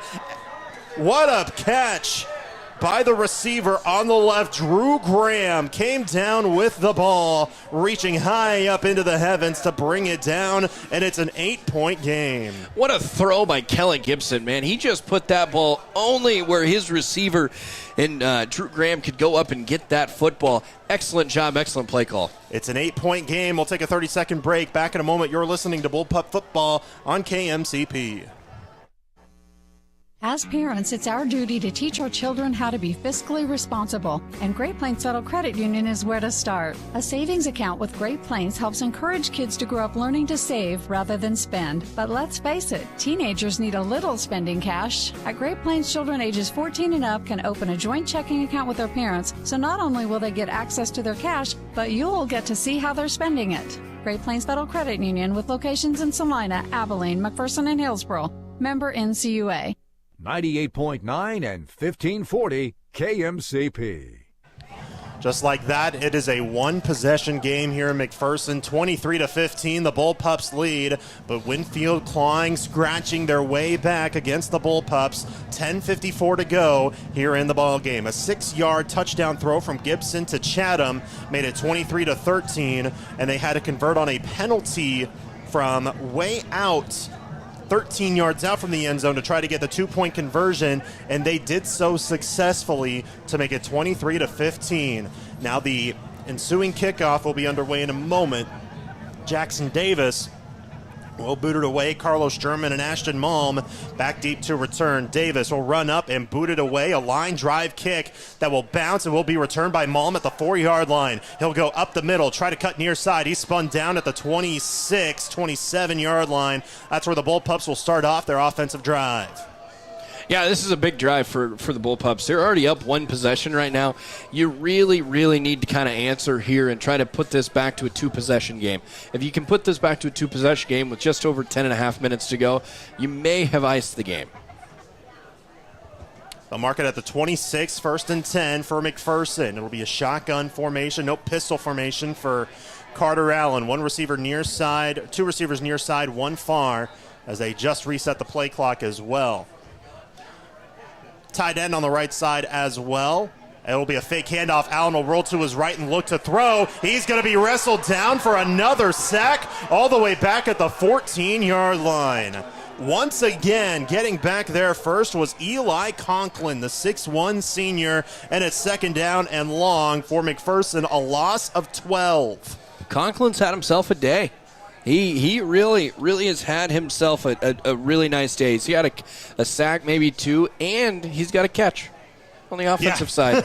Absolutely. 2nd and 22 for McPherson now at their own 14-yard line. Allen will look to throw again. It's a screen pass. He finds German. He's caught up. Sheds off one man. Can't shed off another. He gains just 1 yard. So it's going to be 3rd down and long. Yeah, press man coverage on the outside. You had the ability to take a shot if you wanted it. That time you went with the screen, which you pick up 1 yard, and it's 3rd down and long still. 3rd and 21 is the official call as they're at the, or actually 3rd and 20. They're at the 16. They need to reach the 36. Pistol set for McPherson. 2 receivers near side, 1 far. German in the backfield. It'll be a handoff to German. He's going to try to lower his head. He breaks off 1. He lowers his head again, but gets down at the 24-yard line. It's going to be 4th down and 12, as now the punting unit's going to have to come out. But it came down to that sack on 1st down, and now Winfield has a legitimate shot with 9:15 and counting. They'll get the ball with about 8.5 minutes left, likely, to drive down the field and tie the game. Yeah, this is one of those spots, if you're the Bullpups, you just need to take a deep breath. You know, you just gave up a touchdown, made this a 1-possession game. Now you go 3 and out. Just take a deep breath. It's all going to be okay. Line drive punt, bounces high into the air, goes over Davis, all the way past the 30 to the 25. That's where McPherson will down it. That's a bit of a mistake. We can hear the Winfield coaches to our right in their coaches box upset at that because Davis did not return the kick because he had a chance to, but instead it's going to bounce all the way to the 25, but first there's a flag on the play. Illegal formation on offense. So it's an illegal formation on McPherson, which is good news for Winfield because they're going to like to re-kick. Correct. Because that was a terrific punt by Brock Richardson. Yeah, a really terrific punt. Now let's see if he can do it twice in a row. Maybe see if he can get a better one. We'll have to see. So it turns into a 4th and 17. So it's going to be at the 19-yard line, I believe. Yes, the 19-yard line is where they'll have to go from. So Davis will line up at about between midfield and the Winfield 45 as the punt returner again. Back to punt is Brock Richardson. They'll start the clock now with 8:45, and now a high snap. Richardson with a good job to race up to get it. Davis will return it from midfield. He's going to look for the near side. Cuts to the left, breaks through. He has a chance. He's at the 30. He's brought down by the punter, Brock Richardson, and a flag comes in late. They'll mark him at the 28-yard line, but we'll see if this penalty will mark him quite a bit back. You know, I really do. I think this is going to be a holding on Winfield. So this is going to go back about 10 yards from the penalty, but still excellent field position to start this possession for this Winfield Vikings offense. Absolutely. That was a good return by Jackson Davis. He's good at finding the routes and just breaking through, so they're going to make it at the 40-yard line is where Winfield's going to start. And again, not horrible field position. Now if you're Winfield, though, you have 8.5 minutes to go. You're down by 1 possession. You're down by 8 points. You need the touchdown. You need the 2-point conversion. But you have time. You can do whatever you really want here and continue to move this football. Under center goes Gibson as they start on the right hash. 3 backs lined up side to side behind him. They'll hand it off to Lindenman, going to the left side. He's going to throw it, and it's spotted up and incomplete. But a flag comes in, and I think this is going to be a hold on the left side of the line. I saw Mason Moalatelli there grabbing a bullpup on the left side of the line, so this looks like it's going to be a holding on the offense. But here's the kicker. I don't know. So the flag is down at the 47. I don't know if that's where the penalty occurred. But if that's where the penalty occurred, it's not 1st and 20. It's 1st and about 27. It looks like they're going to mark this off from the original line of scrimmage. They are. So okay. So this ball will be spotted 1st down and 20 at the 50-yard line. Gotcha. Okay. Some cases it's 10 yards from the spot. Some cases it's 10 yards from where the penalty occurred. Yeah, don't ask me how to differentiate that. Don't ask me either. I mean, I thought it was going to be first down about 27. Instead, 1st and 20 at midfield. Shotgun set this time. 2 receivers each side. Gibson will throw. It's caught near side, but Richardson brings him down immediately. A gain of 2 on that play as Owen Suttles was brought down right as the ball hit his gray mitts.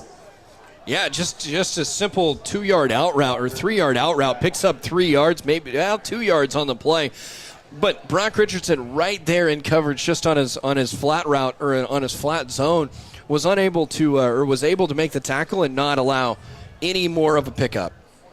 7:45 and ticking here, fourth quarter. Winfield with the ball down by 8.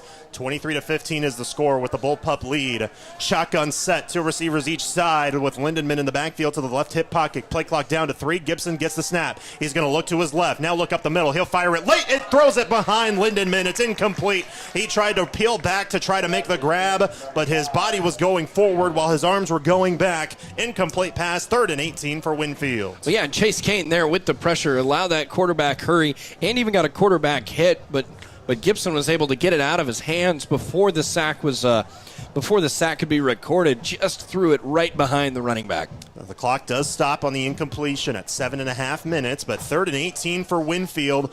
That's it with a pull out right here. Trips near side, 1 receiver left. Lindenman in the backfield to the left side of Gibson. They're on the right hash. Gibson will take the snap. He looks left. Here comes the pressure. Down he goes.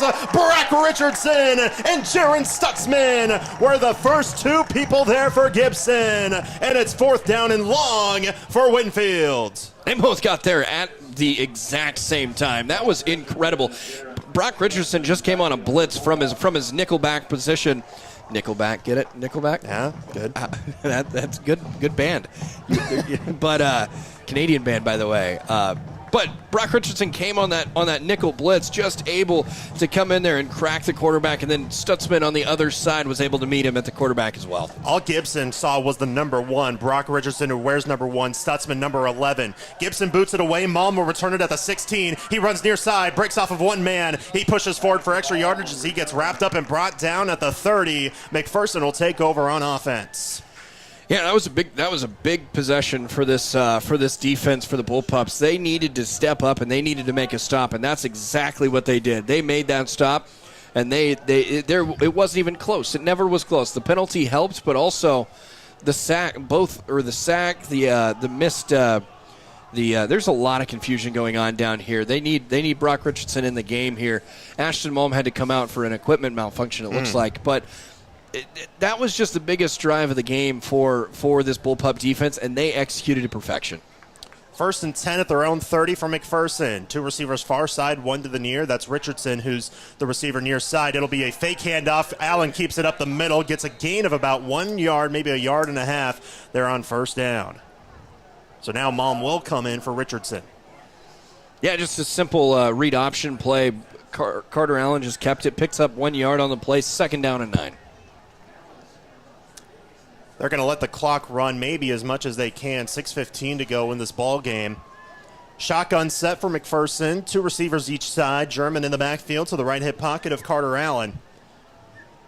They're at their own 31-yard line with an 8-point lead. 23-15 the score. Allen will take the snap. He'll look to throw. Here comes the pressure. He tried to roll out of it, but down he goes again. This time a loss of about just 4 yards, so it's going to be 3rd down and about 13, but still another QB sack. That's something that McPherson has really struggled with this year on the offensive side, as that one brings them back a few more. Braden Sutton was one of the first men there. I think Eli Conklin was there too. Yeah, this defensive line right now is just wearing out this offensive line of the Bullpups. They are doing an excellent job tonight. 2 receivers each side. Shotgun set for Allen. German in the backfield. Allen's going to look to throw. He's just going to fire a screen pass. It's Malm. He's got an opening up the middle. He's got the first at the 45 and dragged down to the 48-yard line. They needed 13. He got 20, or I think he got 30 on that play to mark it at the 49. So 31 yards on that play. 1st down. Yeah, huge pickup. That again, just a staple play in this offense where it's just a little wide receiver screen. Malm catches it in stride, just looks upfield, finds an opening in the middle of the field, picks up a chunk yardage here, and 1st down and 10, the offense keeps chugging. I can't do math right. I think that was actually a gain of about 23, but either way, it's a 1st down for McPherson. 2 receivers far side, a tight end moving from right to left. German in the backfield in the shotgun. Hand off to German on 1st down. He cuts to the right, and he gets wrestled down, but the wrestle down gained him about a yard or 2 more for a gain of 2 on 1st down, as now they move to the Winfield 49. Yeah, it's kind of trying, not necessarily staying in front of the sticks here, but or in front of the change, but you're in plus territory at least. You're gaining yards here. They actually changed that to a gain of 3 here. Yep. So excellent job on first down to pick up 3 yards.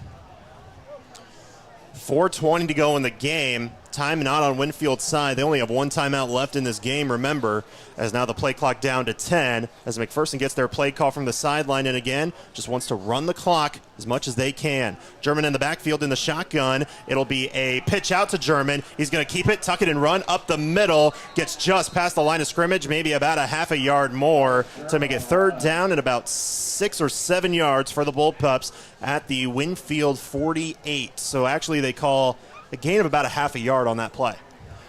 Yeah, the Bullpups offense right now is trying to do exactly what Chanute did to them last week, where they just took all the time off the clock, bled this clock dry, and you started with about 6.5 minutes. You can bleed this down to 2, 1 minute, even 30 seconds left before you even have to think about giving the football back.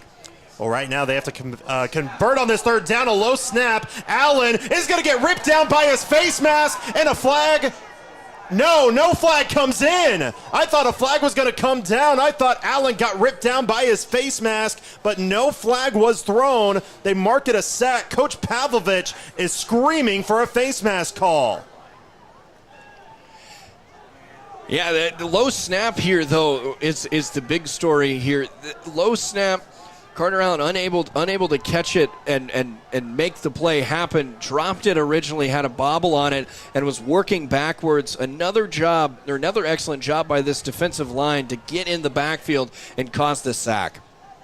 That's the bigger picture. Now Richardson to punt this away. It's a side-over-side kick. Returned at the 24. What a boot by Richardson. Davis is going to try to run near side. He's tripped up almost. He gets past it, though. Gets to the 35, maybe 36-yard line. So on that play that we thought maybe could be a face mask, there's an official right in front of where the play happened, which is the head referee. So either A, he missed a face mask call, or something more likely, there was not a face mask because it happened right in front of him, and obviously we're a ways away from the field, and it's just 2 yards right in front of him. I did see Carter Allen say, "Hey, he got me on the sleeve." He pointed at the sleeve when head coach Chase Pavlovich was kind of out there halfway onto the field yelling. I think that's smart of Carter Allen. He doesn't want to put him back 15 more yards in case of a personal foul penalty. But again, Winfield on offense, 2:31 to go and 1 timeout, a touchdown and a 2-point conversion to tie. On first down, they throw to the left, but it's dropped on a low pass to Drew Graham. Incomplete pass on first down. Yeah, this Bullpups defense right now going to run a soft, looks like a soft zone. Just stay off the wide receivers. You'll give them 5 yards, 5-6 yards. Let them bleed this clock dry. But then you get down to the 30, the 25, the 20. That's when you really tighten up this defense. Yeah, especially, it's one of those soft presses where it's let them catch it. Do not let them go behind you to make a big play, though.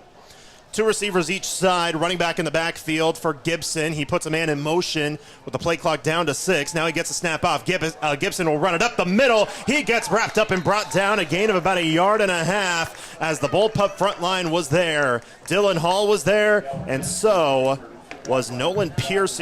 Chase Kane was the one that brought him down to make it 3rd down and about 8 yards for Winfield. The clock's going to continue to tick. 2:05 left. Time not on their side, and they're not showing quite as much urgency as you would think with a team down by 1 possession. You still have plenty of time. 2 minutes here. This could be a game-tying drive. Send this to overtime. But you still have plenty of time. Trips near side, but now a timeout's going to be called by McPherson. Coach Pavlovich didn't like what he saw from his defense, so he'll be forced to burn his first timeout of the half. 23-15 McPherson, 1:47 to go in the ball game. We'll be back in 30 seconds. You're listening to Bullpup Football on KMCP. It's time to spice up the season at Freddy's. The Pumpkin Pie Concrete is back, blending our famous freshly churned custard with whole slices of pumpkin pie. Or try our new caramel apple pie concrete with cinnamon spiced apple pie filling and rich caramel sauce. Available for a limited time, only at Freddy's. Order today on your Freddy's app, online at Freddy's.com, or visit a Freddy's location near you. Get yours today at Freddy's Frozen Custard and Steak Burgers in Hutchinson and McPherson. on 98.9 and 1540 KMCP. Crunch time in Mac. McPherson leads 23-15 over Winfield with 1:47 to go. McPherson called their first timeout of the half, as defensively they want to hold the score put as they're up by just one possession. McPherson trying to go 2-2. Winfield trying to go 4-0 for the first time in a very long time. Third down, they fake the handoff. They're going to look to throw. Gibson is caught up. He throws it across the middle. It's caught by Graham across midfield to the McPherson 45-yard line, and they're in business at the McPherson 44. Clock stops as they move the ball down and spot it, but then we'll run again. Again, Winfield with just one timeout, now with 97 seconds left in this fourth quarter. What a play. Then now you try to hurry up. Now with 1.5 minutes, you really got to hurry. First down and 10, shotgun set, trips to the left side, but he's going to look left. Gibson caught up in the pocket. He's going to roll. He's going to just throw it away out of bounds. But a late flag's going to come in for roughing the passer. Jaron Stutzman was there to pull him down, but that was well after the ball was out of his hands. So that's going to move it 15 yards down the field to the 29. Yeah, that's less than ideal play. For Gibson, just throw the football away. You'll be okay. Live to play another down. But now they're going to call this unnecessary roughness. Essentially the same thing. The same result, different way to put it. So get down into the 29-yard line. Winfield with 1:21 to go. What a change of events for this Winfield offense. But now if you're the McPherson defense, next play mentality, 1:21 to go. Down by 8 points is Winfield. A touchdown and a 2-point conversion would tie it. They were down 23-7 earlier in the fourth to start off the fourth. Gibson's going to fire it high, deep to the end zone. He's got a man. It is caught. Touchdown, Winfield. Drew Graham beat Bishop Brown on the far edge, and with 1:14 to go, Winfield could try to tie this game with a 2-point conversion. Graham's been everywhere on this drive. He had the third down 18-yard reception. Now the 29-yard touchdown drive. And that's Gibson trusting his guy one-on-one on the outside, just throwing it up to where only his receiver could get it. Winfield's going to call their final timeout. Wow. That's big, but again, you make the point. They just need the 2-point conversion to tie right here. So we're going to try to keep it right here. And now what a big spot, especially you think about. So for Winfield, you get it, you tie the game. Great. You don't get it, they're going to go for the onside kick with no timeouts left. But first things first, you got to convert on this 2-point conversion. Yeah, you really do. And for this bullpup defense, you need to tighten up here. You play tight coverage. Maybe you play a zone. Maybe you don't. Do you bring pressure? Who knows? For this Vikings team, you know what's working for you so far against this bullpup team. I'd line up and just continue to do the exact same thing.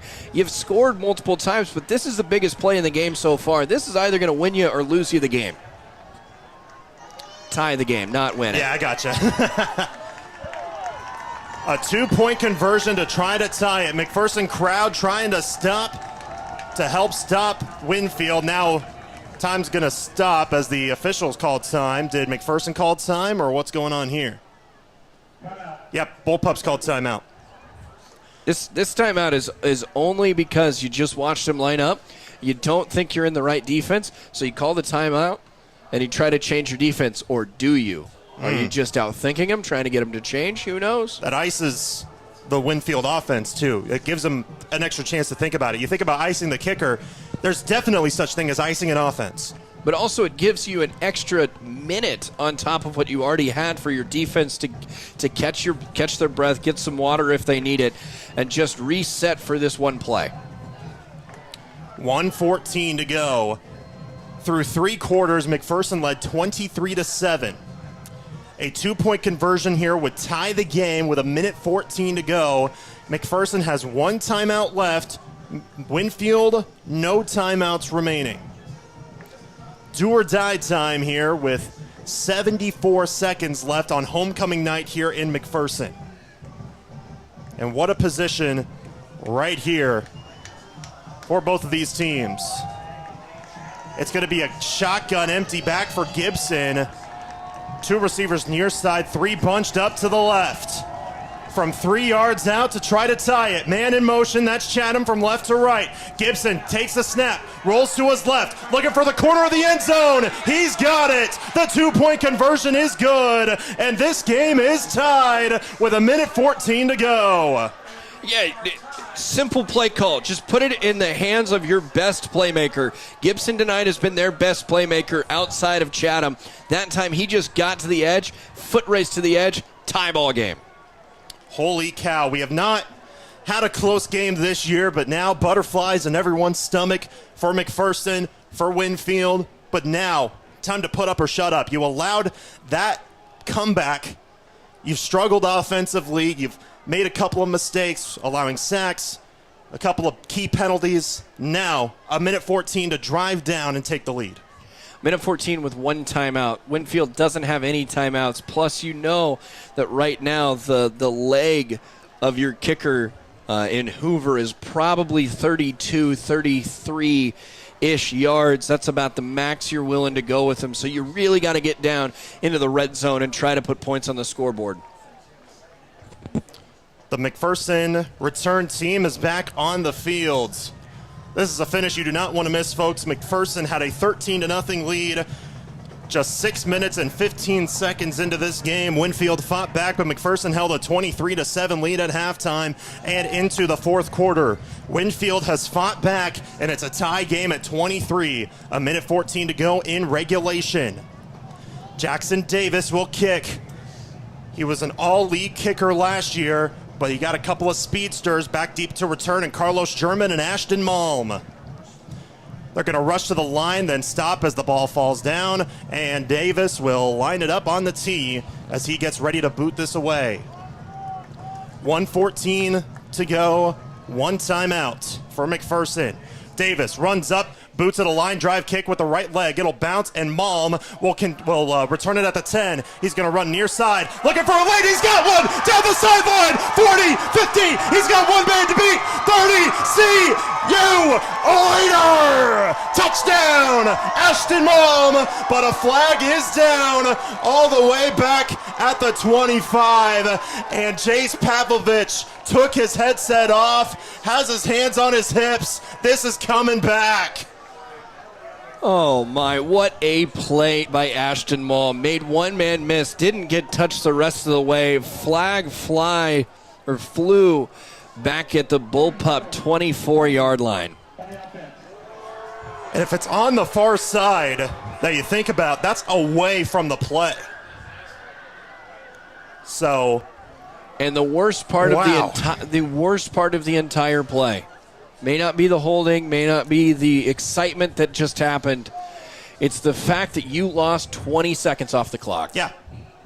59 seconds left in this game. You may hear, I just lost quite a bit of my voice on that one play, but it's going to be first down McPherson at the 15. 59 seconds left in a timeout. So now, you got a long ways to go right after that. You go from such a high to a bit of a low, and you got to move forward. Correct, and this offense has proven to have big play capabilities, and they haven't done it consistently, but you know it's in there. Indeed it is. Pistol set for Carter Allen. 2 receivers near side, 1 far. It'll be a handoff on first down. There goes Delaney up the middle. He gets the first down. A flag comes in late. That one came down right as Delaney was tackled right near the line, and we'll see who this is on. If this is on Winfield, that's going to move them. It is on Winfield, so that's going to move the ball a bit further is what it looks like. I just like the idea that McPherson just did and say, you know what, you think a pass is coming, we're just going to run the football for 11 yards on this play. For sure. They marked it at the 26. Officials are still talking it over where the flag is on the far hash at the 26-yard line. Nope, no penalty on the play, so disregard that. 54 seconds left. Clock will start on the official signal with it being a first down. Now the clock will start, and it's continuing to run. Allen in the shotgun, 3 receivers. Allen will look to throw. Fires quick, far side. It's caught. Richardson across, lowers his shoulder, gets past the first down. He gets down inbounds at the 43. So the clock is going to stop momentarily after that first down. What a terrific play by Richardson to gain the extra yardage. But, again, clock's going to run in just a few seconds. Now the clock starts as Allen is in the shotgun. 2 receivers far side, 2 near. Low snap. Allen picks it up off the bobble. He's going to tuck it. He's going to try to run. He's sacked in the backfield. A bobbled snap, but with 1 timeout left, McPherson may just let this one continue on running, and nope, the clock's going to stop with 19 seconds left to get a new ball. Yeah, this is they're going to stop the clock, change the football out. 2nd down and long here. Just bad snap, bad play all around. Complete broken play for the Bullpups. That helps McPherson, and Allen barks out a play to his line. 19 seconds left, and now the clock will start. Allen's going to look to throw in the shotgun. He's going to fire it short. It's caught at the 40, far side. He's going to get wrapped up at the 44. The clock's going to continue to run. I think Coach Pav is just going to take this to overtime. Yeah, probably a smart move here. And steal your own territory, and the clock hits 000. We're going to overtime. Indeed we are. What a game here. What a comeback by Winfield, but now McPherson has to earn it the hard way in overtime. We'll take a break and be back to start off overtime. You're listening to Bullpup Football on KMCP.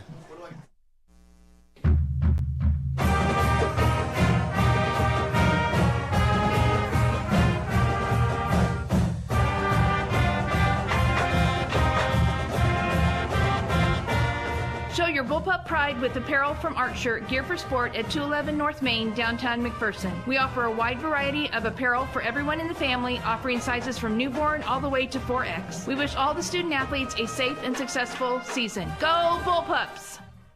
This is Darren Eddy with Ag 360 Insurance in Inman. For years, we've been known for our great service with our ag customers, but did you know we can handle your family or small business insurance needs as well? We would love an opportunity to sit down and visit with you about what we can do for you. As an independent agency, we can shop different coverage options for you. Stop by our office on Old K61 in Inman or give Cody Moores or myself a call today at 620-585-2128 or check us out online at ag360insurance.com. 98.9 and 1540 KMCP. 4 quarters is not enough here on homecoming night. We're going to overtime here in McPherson. A 23-7 Bullpup lead through 3 quarters, but Winfield scores 16 unanswered on 2 touchdowns and 2 two-point conversions, and we're going to overtime here in McPherson. Their first overtime game of the season, as Winfield looks to break a 10-game losing streak to the Bullpups over the past 10 years. And McPherson, they're looking to make it 2-2 on the season after struggling to start it off. And now this is a very tough spot, especially you think about Winfield has a lot of momentum. They really do have. They have all the momentum. Like you said, they've gotten 16 unanswered. And when you go 16 unanswered, you have to gain a lot of momentum. And they've got the Bullpups reeling a little bit, I'll be honest. Especially you think about McPherson had the kick return all the way for a touchdown by Ashton Malm, but it was brought back with a holding penalty to move them all the way back to their own 15 to start off the drive. They gained 30 yards, but it was not enough to move themselves down the field. So we go to overtime. The coin toss is being done for overtime to see who gets the ball first, who will start on defense, who will start on offense. Usually you like to start off on defense so you know what you're going up against. McPherson wins the toss and will start on defense, I believe, is the call. So, again, usually, you win the toss, you want to go on defense. That's usually the where you want to start off, because then when you get your offensive possession, you know exactly what you're expecting. Exactly. You need to try to create a stop first and foremost. But with with you having the ball, or with the Winfield Vikings having the ball on offense first, it makes the life easier for the Bullpups to understand the assignment, understand what they need to do, where they need to go, and how they need to play this next possession. Overtime will begin in a couple of short moments. Winfield will have it first on offense. McPherson on defense. They're going to play in the south end zone. And the way overtime works in high school, it's 25 yards in college. In high school, it's 10 yards out from the end zone. But it works just about the same. Offense on one team gets it first. The other team's offense, regardless of how the first one goes, gets the ball next. And we'll see who comes out on top. Overtime here. Winfield with the ball. Gibson in a shotgun. Quads to the left, one receiver right. Gibson's going to roll to his left. Here comes the pressure. Down he goes on the far side. What a play by the far edge man. I believe, was it Catch Delaney again? It was. It was Catch Delaney again, coming up from his middle linebacker position, just flowing uphill. He knew what was coming. They've ran that play so many times in this spot on the field, and Catch Delaney said, no more. We're not going to allow it. Second down and goal at the 16 here in overtime. Winfield needing to really push back after allowing a 6-yard loss on that play. Shotgun, a back on each side of Gibson. Two receivers near, one far. Gibson will hand it off. He goes up the middle. Moa Latelli inside the 5 and down to the 4. So a good gain of 12 there on second and goal. Now you got third and goal at the 4-yard line. Excellent run. The Bullpups defense thought this ball was going to go to the edges. They thought that they were going to try to attack the edge of the field, and this time they just attacked the middle of the field, following that center and that right guard, and the hole opened up wide. 12-yard pickup. Indeed, but now you got 4 yards and 2 plays to cross the goal line. The question is, you have a good kicker in Jackson Davis. If you don't convert here, do you go for the field goal to get points? Or do you try to go for the touchdown and basically go all or nothing, get 6/7 or 0? But here on third down, another handoff up the middle. He goes down at the 2, maybe the 1-yard line. Moa Latelli again. He's down at the 1.5. It's fourth down and goal here in overtime, and decision time now for Winfield. And you know, there as a Bullpup defender is down. You know what? I think you go for it here. This is the thing here with getting the ball first, is you have all the decisions. Do you trust your defense enough to stop them and hold them to 3 points, or do you want to put 6 on the board or 7 on the board and hope for the best? We'll take a 30-second break for this injury timeout. Be back in a moment. You're listening to Bullpup Football on KMCP.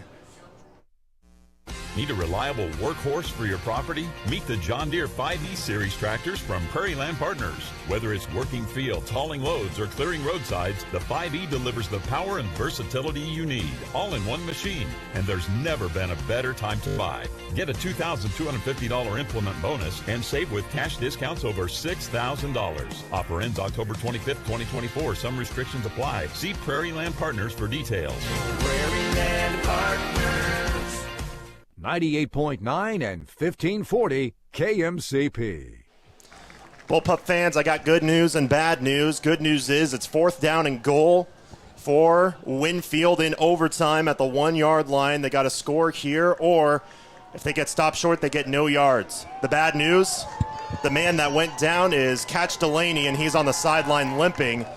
He's under his own power, but he won't be in for this play. Fourth down and goal in overtime for Winfield. 3 in the backfield. They may go with a QB sneak. They're going to go up the middle. The ball is loose. The ball is down. There's going to be no touchdown on this play. They hold Winfield to nothing, and a McPherson score in overtime would win them the game. Yeah, that's huge. It almost looked like the snap never got to the quarterback. The quarterback, Gibson, just like almost fell down trying to look for the football. Just never got at the center, tried to go too early. And that's just an excellent job of this Bullpup defense to create the stop, even if it is because of a Winfield mistake. Backs against the wall at the 1-yard line. McPherson holds true in overtime defensively. You got to make up for it on offense. You just need 10 yards to score, points on the board, and you win the game in overtime against Winfield and move to 2-2 on the year. Carter Allen in the shotgun, trips to the near side with a tight end lined up. One receiver far, German in the backfield. Allen in the shotgun, takes a snap. He will fake the handoff. He'll keep it to the right side, spins down at the 6-yard line. So he gets 4 there on first down. Another just read option play, either hand it off to Carlos German or let Carter Allen keep the football. Picks up 4.5 yards on the play, and now you're in really good spot. Second down and goal. Allen will go under center this time, I formation. German dotting the I. Delaney in as a fullback. Tight end to the right, 2 receivers left. Second and goal at the 6. If the Bullpups score, they win. 23 all in overtime. Allen under center. He'll pitch it out to German. He lowers the head, gets past to the 3, but he's brought down at the 3-yard line. German, I can tell you right now, German really wanted that football on that play. He really wanted to try to put points on the scoreboard. Picks up 3 yards, and now third and goal from the 3. And German is down on the field, and he is hurt. He took his helmet off as he's writhing in pain. So that's a big loss for McPherson. German is down, and he is getting tended to by the training staff. It'll be third down and goal at the 3-yard line for McPherson when we return from this injury timeout. You're listening to Bullpup Football on KMCP. Hey Bullpup fans, it's Corey at Midway Motors. We're excited for another great year of Bullpup sports. Midway has been a proud supporter of McPherson schools for over 30 years. There's nothing better than seeing the kids play, learn, and pursue greatness as a team. As a community, let's work together to make it the best experience possible for them. Be positive, always encourage, and let the kids compete. Go get them, pups. Midway Motors, for every mile of life. 98.9 and 1540 KMCP. German is on his feet. He's going to get some help off of the field. This injury timeout brought to you by Pile Law, as German will be limping to the sideline. And this is a running back group that is already thin. You don't have Isaac Barnett for the year. He had to undergo season-ending surgery today from an injury he sustained last year. And now with German out, that leaves you pretty thin. But now you got to shake that off because McPherson is 3 yards away from winning the game. Third down and goal in overtime at the 3-yard line. If McPherson scores, they win. 3 backs lined up behind Allen. They'll hand it off. Brock Richardson lowers the shoulder, pushing to the goal line. He's in. Touchdown, Bullpups. They win it in overtime. What a play. They just lined up in their goal line package. Brock Richardson on the far right. Hand it off to Brock Richardson. Let him follow all of the blockers out in front. He got turned around and had to walk backwards into the end zone. What a play. What a game. The comeback does not get finished by Winfield as they fall here in overtime as the Bullpups are victorious 29-23 in extra time here today. We'll be back for the Bullpup Locker Room Show up next. You're listening to Bullpup Football on KMCP. Coverage of Bullpup football continues next with the Bullpup Locker Room Show. On the way, we'll recap tonight's game, and we'll hear the post-game thoughts of head coach Jace Pavlovich. 98.9 and 1540 KMCP. The McPherson Bullpups play here. The Bethany College Athletic Department strives to educate, develop, and challenge its students. Bethany Swedes connect with the community, develop key character traits, maintain healthy, mental, spiritual, and physical lifestyles while leading lives of faith, learning, and service. Bethany College belongs to the NAIA and a member of the KCAC with teams in 22 sports in the fall, winter, and spring. For a complete schedule of events, go to BethanySwedes.com. Integrity, hospitality, community, excellence, Bethany College. Get in the game. When you stream with MTC Fiber Internet, it's as thrilling as being on the field. Get gigabit internet, symmetrical up and down load speeds, unlimited data, and 24/7 support. Call 877-216-9951 or stop by your local MTC office in Little River, Lyons, Marquette, McPherson, or Sterling to find out more.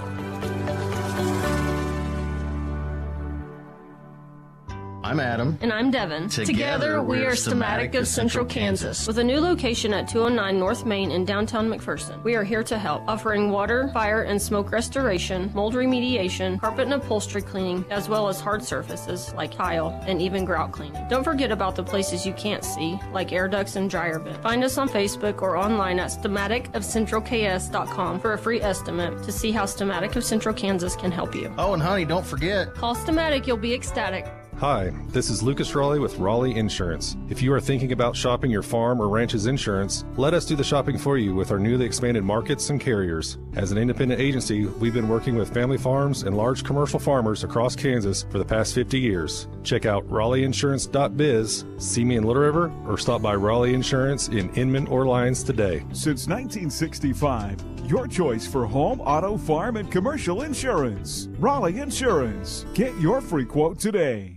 Bullpup Football on KMCP. What a game here tonight by the Bullpups on homecoming night, allowing a comeback effort, leading 23-7 through 3 quarters of play, allowing 16 unanswered by Winfield. But the Bullpups come up victorious in overtime. A 4th down goal line stand at the 1 stops them in their tracks, and Brock Richardson scores the game-winning touchdown, 29-23, the final score here on homecoming. Welcome into the Bullpup Locker Room Show. What a crazy game this was, and what a way to have your homecoming game here today. Now, you think about the ending looks great on paper. Was this game great for McPherson? I don't think it was, because you think about they were up by 16 points with 11 minutes left, and they came back and Winfield forced overtime. They did a great job bouncing back. Yeah, you're 100% right. I mean, to just kind of be frank with it a little bit, this was a game where you jumped out to a big lead at half, had 2-possession lead with the ball coming out. And you could have been able to put the game away in the third quarter even, and just were unable to do so. And you allowed Winfield to get back into the game just through penalties, through bad snaps, through just simple mistakes, execution mistakes that could be fixed as the season goes on. But you end up with the win, a much-deserved and earned win at the end of the game. However, that third and fourth quarter left a whole lot to be desired.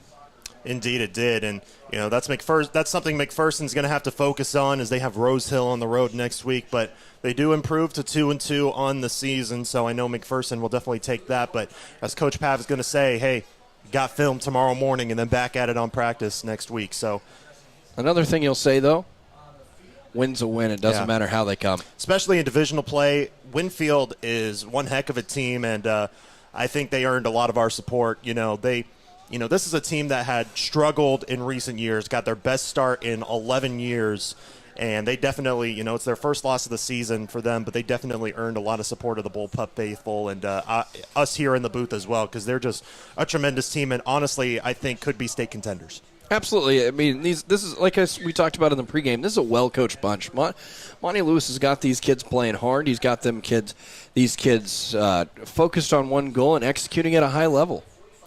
McPherson started off amazing. 3 plays in defensively, Bishop Brown gets a pick 6 to make it 7-0. Then their first offensive possession, they ran a shot play from 43 yards out, worked to perfection. Carter Allen to Ashton Malm, 43 yards for the score. Extra point was no good to make it 13-0 McPherson. Winfield battled back to get on the board, at least give themselves a ball game to end the first quarter, as they trailed 13-7 after a Kellen Gibson to Adam Everett 13-yard touchdown to make it 13-7. In the second quarter was all McPherson. They scored 10 in the quarter. A touchdown run by Carter Allen from 18 yards out with 3 minutes left in the quarter made it 20-7. And then they moved the ball down the field, stopped Winfield defensively as well. Then moved the ball down. Jackson Hoover got a 32-yard field goal to end the half, 23-7. McPherson led at the halftime break. Nobody scored in the third quarter, so it was still 20-7. But then Winfield not only knocked on the door, they kicked it open and just barricaded themselves through that door to get themselves back into this game. A 6-yard touchdown pass from Kellen Gibson to Dane Chatham with 10:54 left, and a 2-point conversion with a tremendous catch by Drew Graham made it 23-15. And then with 1:14 left, a short play, a bad penalty on McPherson pushed it down the field to the 29-yard line. Winfield runs a shot play, and it works to perfection. Kellen Gibson once again to Drew Graham. The 2-point conversion good. Tied the game with 1:14 to go in the fourth quarter. The Bullpups had the chance. They had a kick return for a touchdown that was called back from an offensive holding way back at their own 25. So they had to start at their own 15. Now they got a couple of big plays in there, but time was just not on their side, especially with one timeout left. You basically were at the point to where, hey, you're in the range to get a Hail Mary, and Carter Allen can't throw 60 yards down the field. I mean, there's not a whole lot of people in high school in the country that can throw 60 yards down the field. You have to go up to Power 5 professional teams for quarterbacks to throw 60 yards down the field, and, you risk getting an interception, bringing back a pick six, or forcing a penalty or something like that. So they relied on overtime. In the first half, they got a key sack, but then allowed a couple of big plays.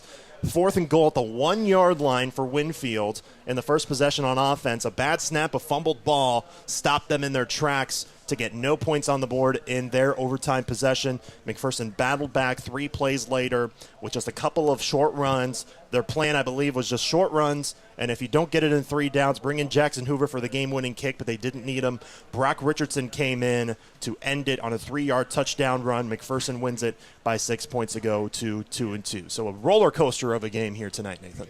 Yeah, it really was. You talked about it. They got out to a big lead. They jumped out. They played really, really well, and then it kind of went lackluster a little bit there in the middle, the third quarter, fourth quarter. But at the end of the game, you came back. You trusted your defense. The defense made a couple of key stops there at the end of the game, and you put 6 points on the board to end the game and come out on top. We'll hear from head coach Jace Pavlovich coming up next, and we'll give you some final stats on the game and bring you our play and player of the game. You're listening to Bullpup Football on KMCP. More of the Bullpup Locker Room Show is next. Stay tuned as we name tonight's play and player of the game. Find exclusive stories highlighting Bullpup athletics at adastraradio.com. 98.9 and 1540 KMCP. Hi, Drew and Jonathan Scott here, reminding you that a lot of life's firsts are better with help from American Family Insurance. So like your first dream home? Yep, their agents can help you bundle and find the right home policy at the right price. Now that's the dream. American Family Insurance. Insure carefully, dream fearlessly.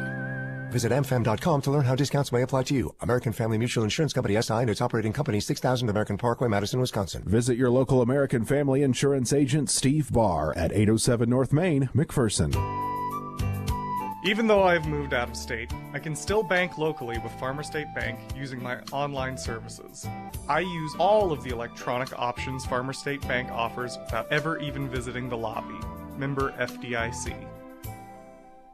Celebrate the spooky season with a trick-or-treat blender from your locally owned Scooters Coffee. A bewitching blend of espresso, ice cream, and white mocha sauce make the perfect Halloween treat. Scooters Coffee, amazing people, amazing drinks, amazingly fast. Scooters Coffee in Hutchinson, McPherson, and Salina. Most people know you have to change the engine oil regularly, but did you know that there are at least 4 other fluids that need serviced at regular intervals? These include transmission, power steering, brake, transfer cases, and more. Even hybrids require regular maintenance to maximize fuel economy and reduce costly repair bills. Come see the professional service team at Jarrett Automotive to make sure your car is in tip-top condition. When it's time to give your car some kale, come to Jar. We'll see you there.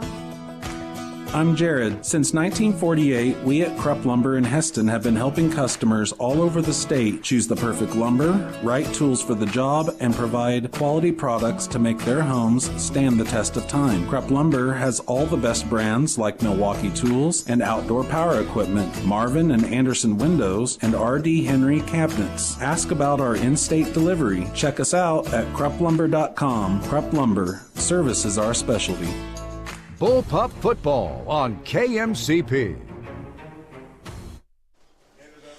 Welcome back to the Bullpup Locker Room Show as McPherson holds on to win 29-23 in overtime over Winfield. We're now joined by head coach Jace Pavlovich. And, Coach, it's a game that, or a day, honestly, a full day that had a lot of ups and downs, a day that started off with your team up 13-0, going to the half strong. Then your starting quarterback and Cora get named as homecoming royalty. That's pretty cool. And then up 23-7, allowing 16 unanswered. You still win the game in overtime in a wacky game. So just that's probably just scratching the surface on the kind of day that happened today. Yeah, it really was. And I told the guys after the game, that was a hard-fought game. We offensively, sputtered a lot in the second half, and we had opportunities there. But, guys, winning football games is really hard. I don't care where you're at. Winning football games is hard, and we had a lot of guys step up in a big way. A lot of guys that are not used to being out there on Friday night, and again, this was a costly one for us. I think we might have lost 3 guys, and just in this game alone. So, it's good to get a win, and hopefully we can get those guys back pretty soon and keep this thing rolling. Yeah, you mentioned the guys that went down. You guys are already thin up front and in the secondary, and you guys still were able to pull off a win. Talk about that overtime play on defense. I think maybe a little bit of luck may have been on your side on that fourth down play with the bad snap, but you still put up a stone wall on 4th and goal, stop them in their tracks. 3 plays later, you win. Yeah, tremendous effort, and this reminds me of a lot of a game 2 years ago when we were here, and we were in overtime, and they ran a quarterback sneak and fumbled it, and we ended up winning the game. So eerily similar to that. We had opportunities to win, and we didn't necessarily get some of the calls that we wanted to get tonight, but our kids overcame it. For sure. Now, you started off hot once again, something that's been a huge constant in all 4 games we've seen so far. You guys come out on top here, but, this seems like a game, you take the win. A win is a win, especially against a tough Winfield team that definitely has earned a lot of people's respect with how great that they are this season. They're 3-1, and honestly, me and Nathan said they could be state contenders in our personal opinions, but, a lot of ups and downs. How do you combat the downs going into film tomorrow and this week in practice? Well, we just identify the issues that we had, coach the kids up, and the kids have done a good job of accepting the coaching. And, when we do so, we're not chewing them out. We're not, unless it's an effort-based thing.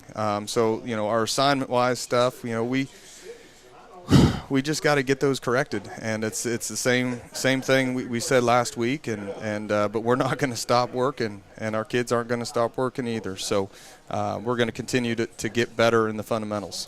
Would you say the efficiency rating was better this week than it was last week? Well, that's hard telling. We're going to have to watch the film, and I'll get back to you on that one. But, the bottom line is we're going to enjoy this win because, as I said a million times, winning football games is really difficult. Especially it's homecoming night, so you have a lot of home fans here, and a lot of them stuck around here late into the night under the Friday night lights. How great was this environment? Oh, the community comes out in droves and supports us, and it's just special, every Friday night to play in front of our home stands and, homecoming game. And it was a great experience, and although we wanted to win by more, a win is a win, and what an experience we had tonight. For sure. You go non-divisional next week with Rose Hill. You're on the road. And, it's just your second road game next week. But, how do you guys lock in this week, try to get your first road win of the season next Friday? Well, just more of the same. Doesn't matter where we're playing. Doesn't matter if it's homecoming. We'll go to Mars if we need to play a football game. So our kids are going to be excited. We're going to need some guys to step up in a big way, some young guys. Again, this is probably, without a doubt, the youngest team that we've had ever in, my 21 years here at McPherson. So we're making a lot of young mistakes, but kids are coachable, and we'll move on and get better. I know in a lot of places when you have a team so young, being 500 halfway through the regular season, a lot of coaches would take. Absolutely, yeah. I mean, especially when you look at our schedule. Circle was the only non-ranked team on our schedule. I mean, Great Bend's got a chance to get to a state championship game. They are a very good football team. Chanute, I don't know is they're going to lose another game all year. They're just tough and physical. So we definitely are battle tested, but a little bit unhealthy at the same time. Yeah. So again, we may be calling on some more sophomores and possibly even freshmen to fill a role. We'll see how next week goes. Coach, really appreciate you taking the time, and we hope you have a great night. I know you had a great end to the night, and also with Cora winning homecoming queen. So. You know what? Regardless of whether or not she's homecoming queen, I'm super proud of her, and I'm definitely thankful to be her dad. That's awesome. All right, Coach, thank you so much for taking the time. Thank you, guys. That's head coach Jace Pavlovich. Really appreciate him taking the time to join us in the press box here today. And, he had a great night ahead of him. So now, while we have this time in the Bullpup Locker Room show, Nathan, I know you tried to do the math on some final stats. Just team-wise, mostly, what do you have down? From a team aspect, I mean, this McPherson offense garnered 264 total yards of offense in my rudimentary watching and jotting down.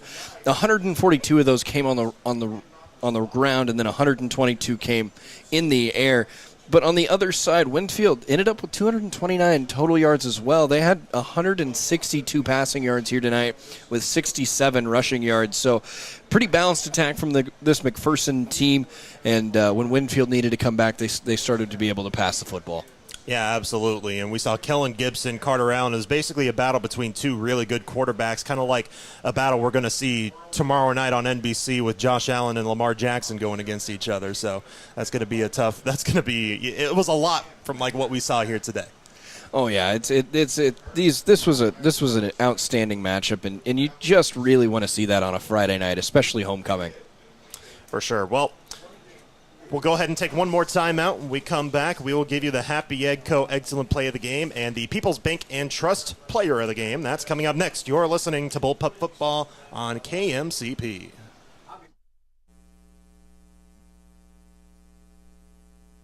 Tonight's coverage of Bullpup football continues next. KMCP is McPherson's news, sports, and classic hits. Lane Gillespie brings you Bullpup football Friday nights on 98.9 and 1540 KMCP. At McPherson College, you bring the dream, we'll assemble the team. Your experience as a Bulldog student-athlete includes a team of coaches and professors dedicated to your success. McPherson College is home to KCAC champions, NAIA All-Americans, and champions of character. We're also home to some of the lowest student debt and highest career outcomes in Kansas. It's a great day to be a Bulldog. Learn more at macbulldogs.com. From spring planning to landscaping and fall cleanups to winter snow removal, LS Tractor is your performance pack tractor for all seasons. Our universal skid steer quick attach system makes switching out attachments a breeze, and our tough heavy lifting loaders give you added strength for any job. Start with reliability and power, stay for a wide range of capabilities, attachments, and implements. Get more features for less money. Start blue, stay blue with LS Tractor. Visit Mound Ridge Tractor, where customer service has been our business since 1985. Need secure storage for your RV or boat? Check out the brand new Countryside RV, Boat, and Self-Storage in McPherson. Located on 16th Avenue near Crable's Meats. We offer 15 by 50 fully enclosed storage units and covered outdoor storage. Call or text today at 620-755-6586. Countryside RV, Boat, and Self-Storage. Your storage solution. That's 755-6586. Water's Edge Restaurant and Catering has your cravings covered morning, noon, and Thursday nights. In Heston, open Tuesday through Sunday. Join them for an all-day breakfast, classic comfort food favorites, or daily lunch specials featuring a wide and unique variety. Thursday nights come in for theme nights like the famous fried chicken, waffles, burgers, Mexican or Italian, and ask about catering options. Find them online at watersedgeheston.com for menu and catering options. Bullpup football on KMCP. Welcome back in to the Bullpup Locker Room Show. Everyone, we have some good news here to share tonight. First of all, the Bullpup win, 29-23 in overtime. Second bit of news. The Kansas City Royals are going to the playoffs officially. With the Minnesota Twins, the Royals lost today, but the Minnesota Twins lost to the Baltimore Orioles here today. So that means the Kansas City Royals have clinched a spot in the playoffs. I was really kind of secretly hoping that I would put that game on and it would last long enough to be back on the air, and then you'd Kevin Harlan this and go 2 games at one. Well, this game is over. I'm calling both games. Not quite. But it I thought it was.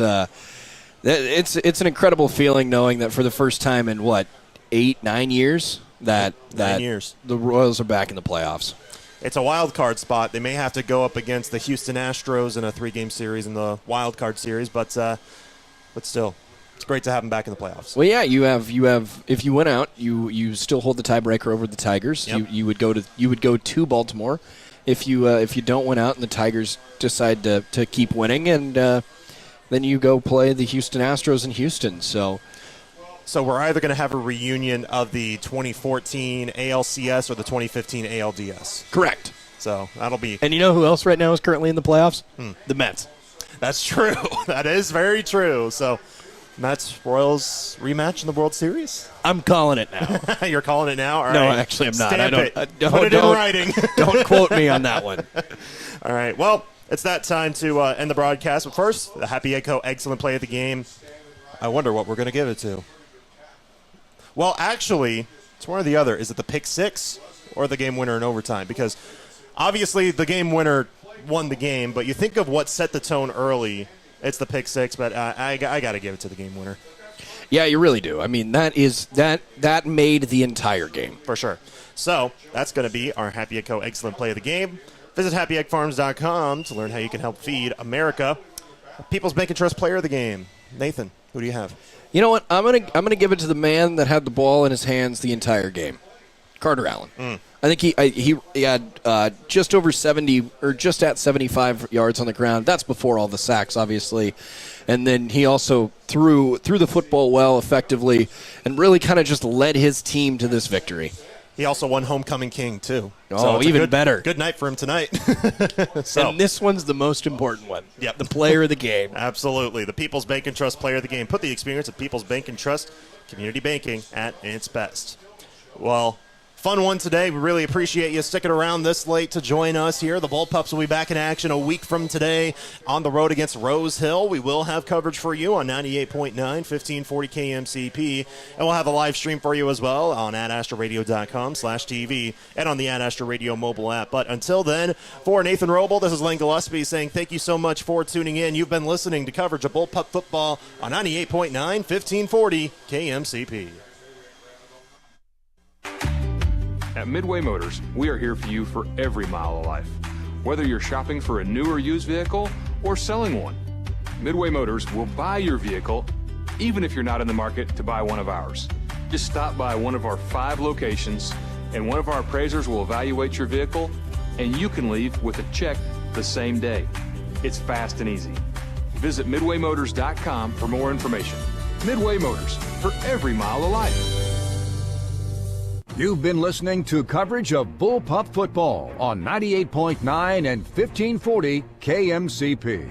Bullpup football is streaming online at adastraradio.com and on the Ad Astra Radio app. This has been a presentation of the Ad Astra Sports Network, leading the way in regional sports coverage. The McPherson Bullpups play on 98.9 and 1540 KMCP.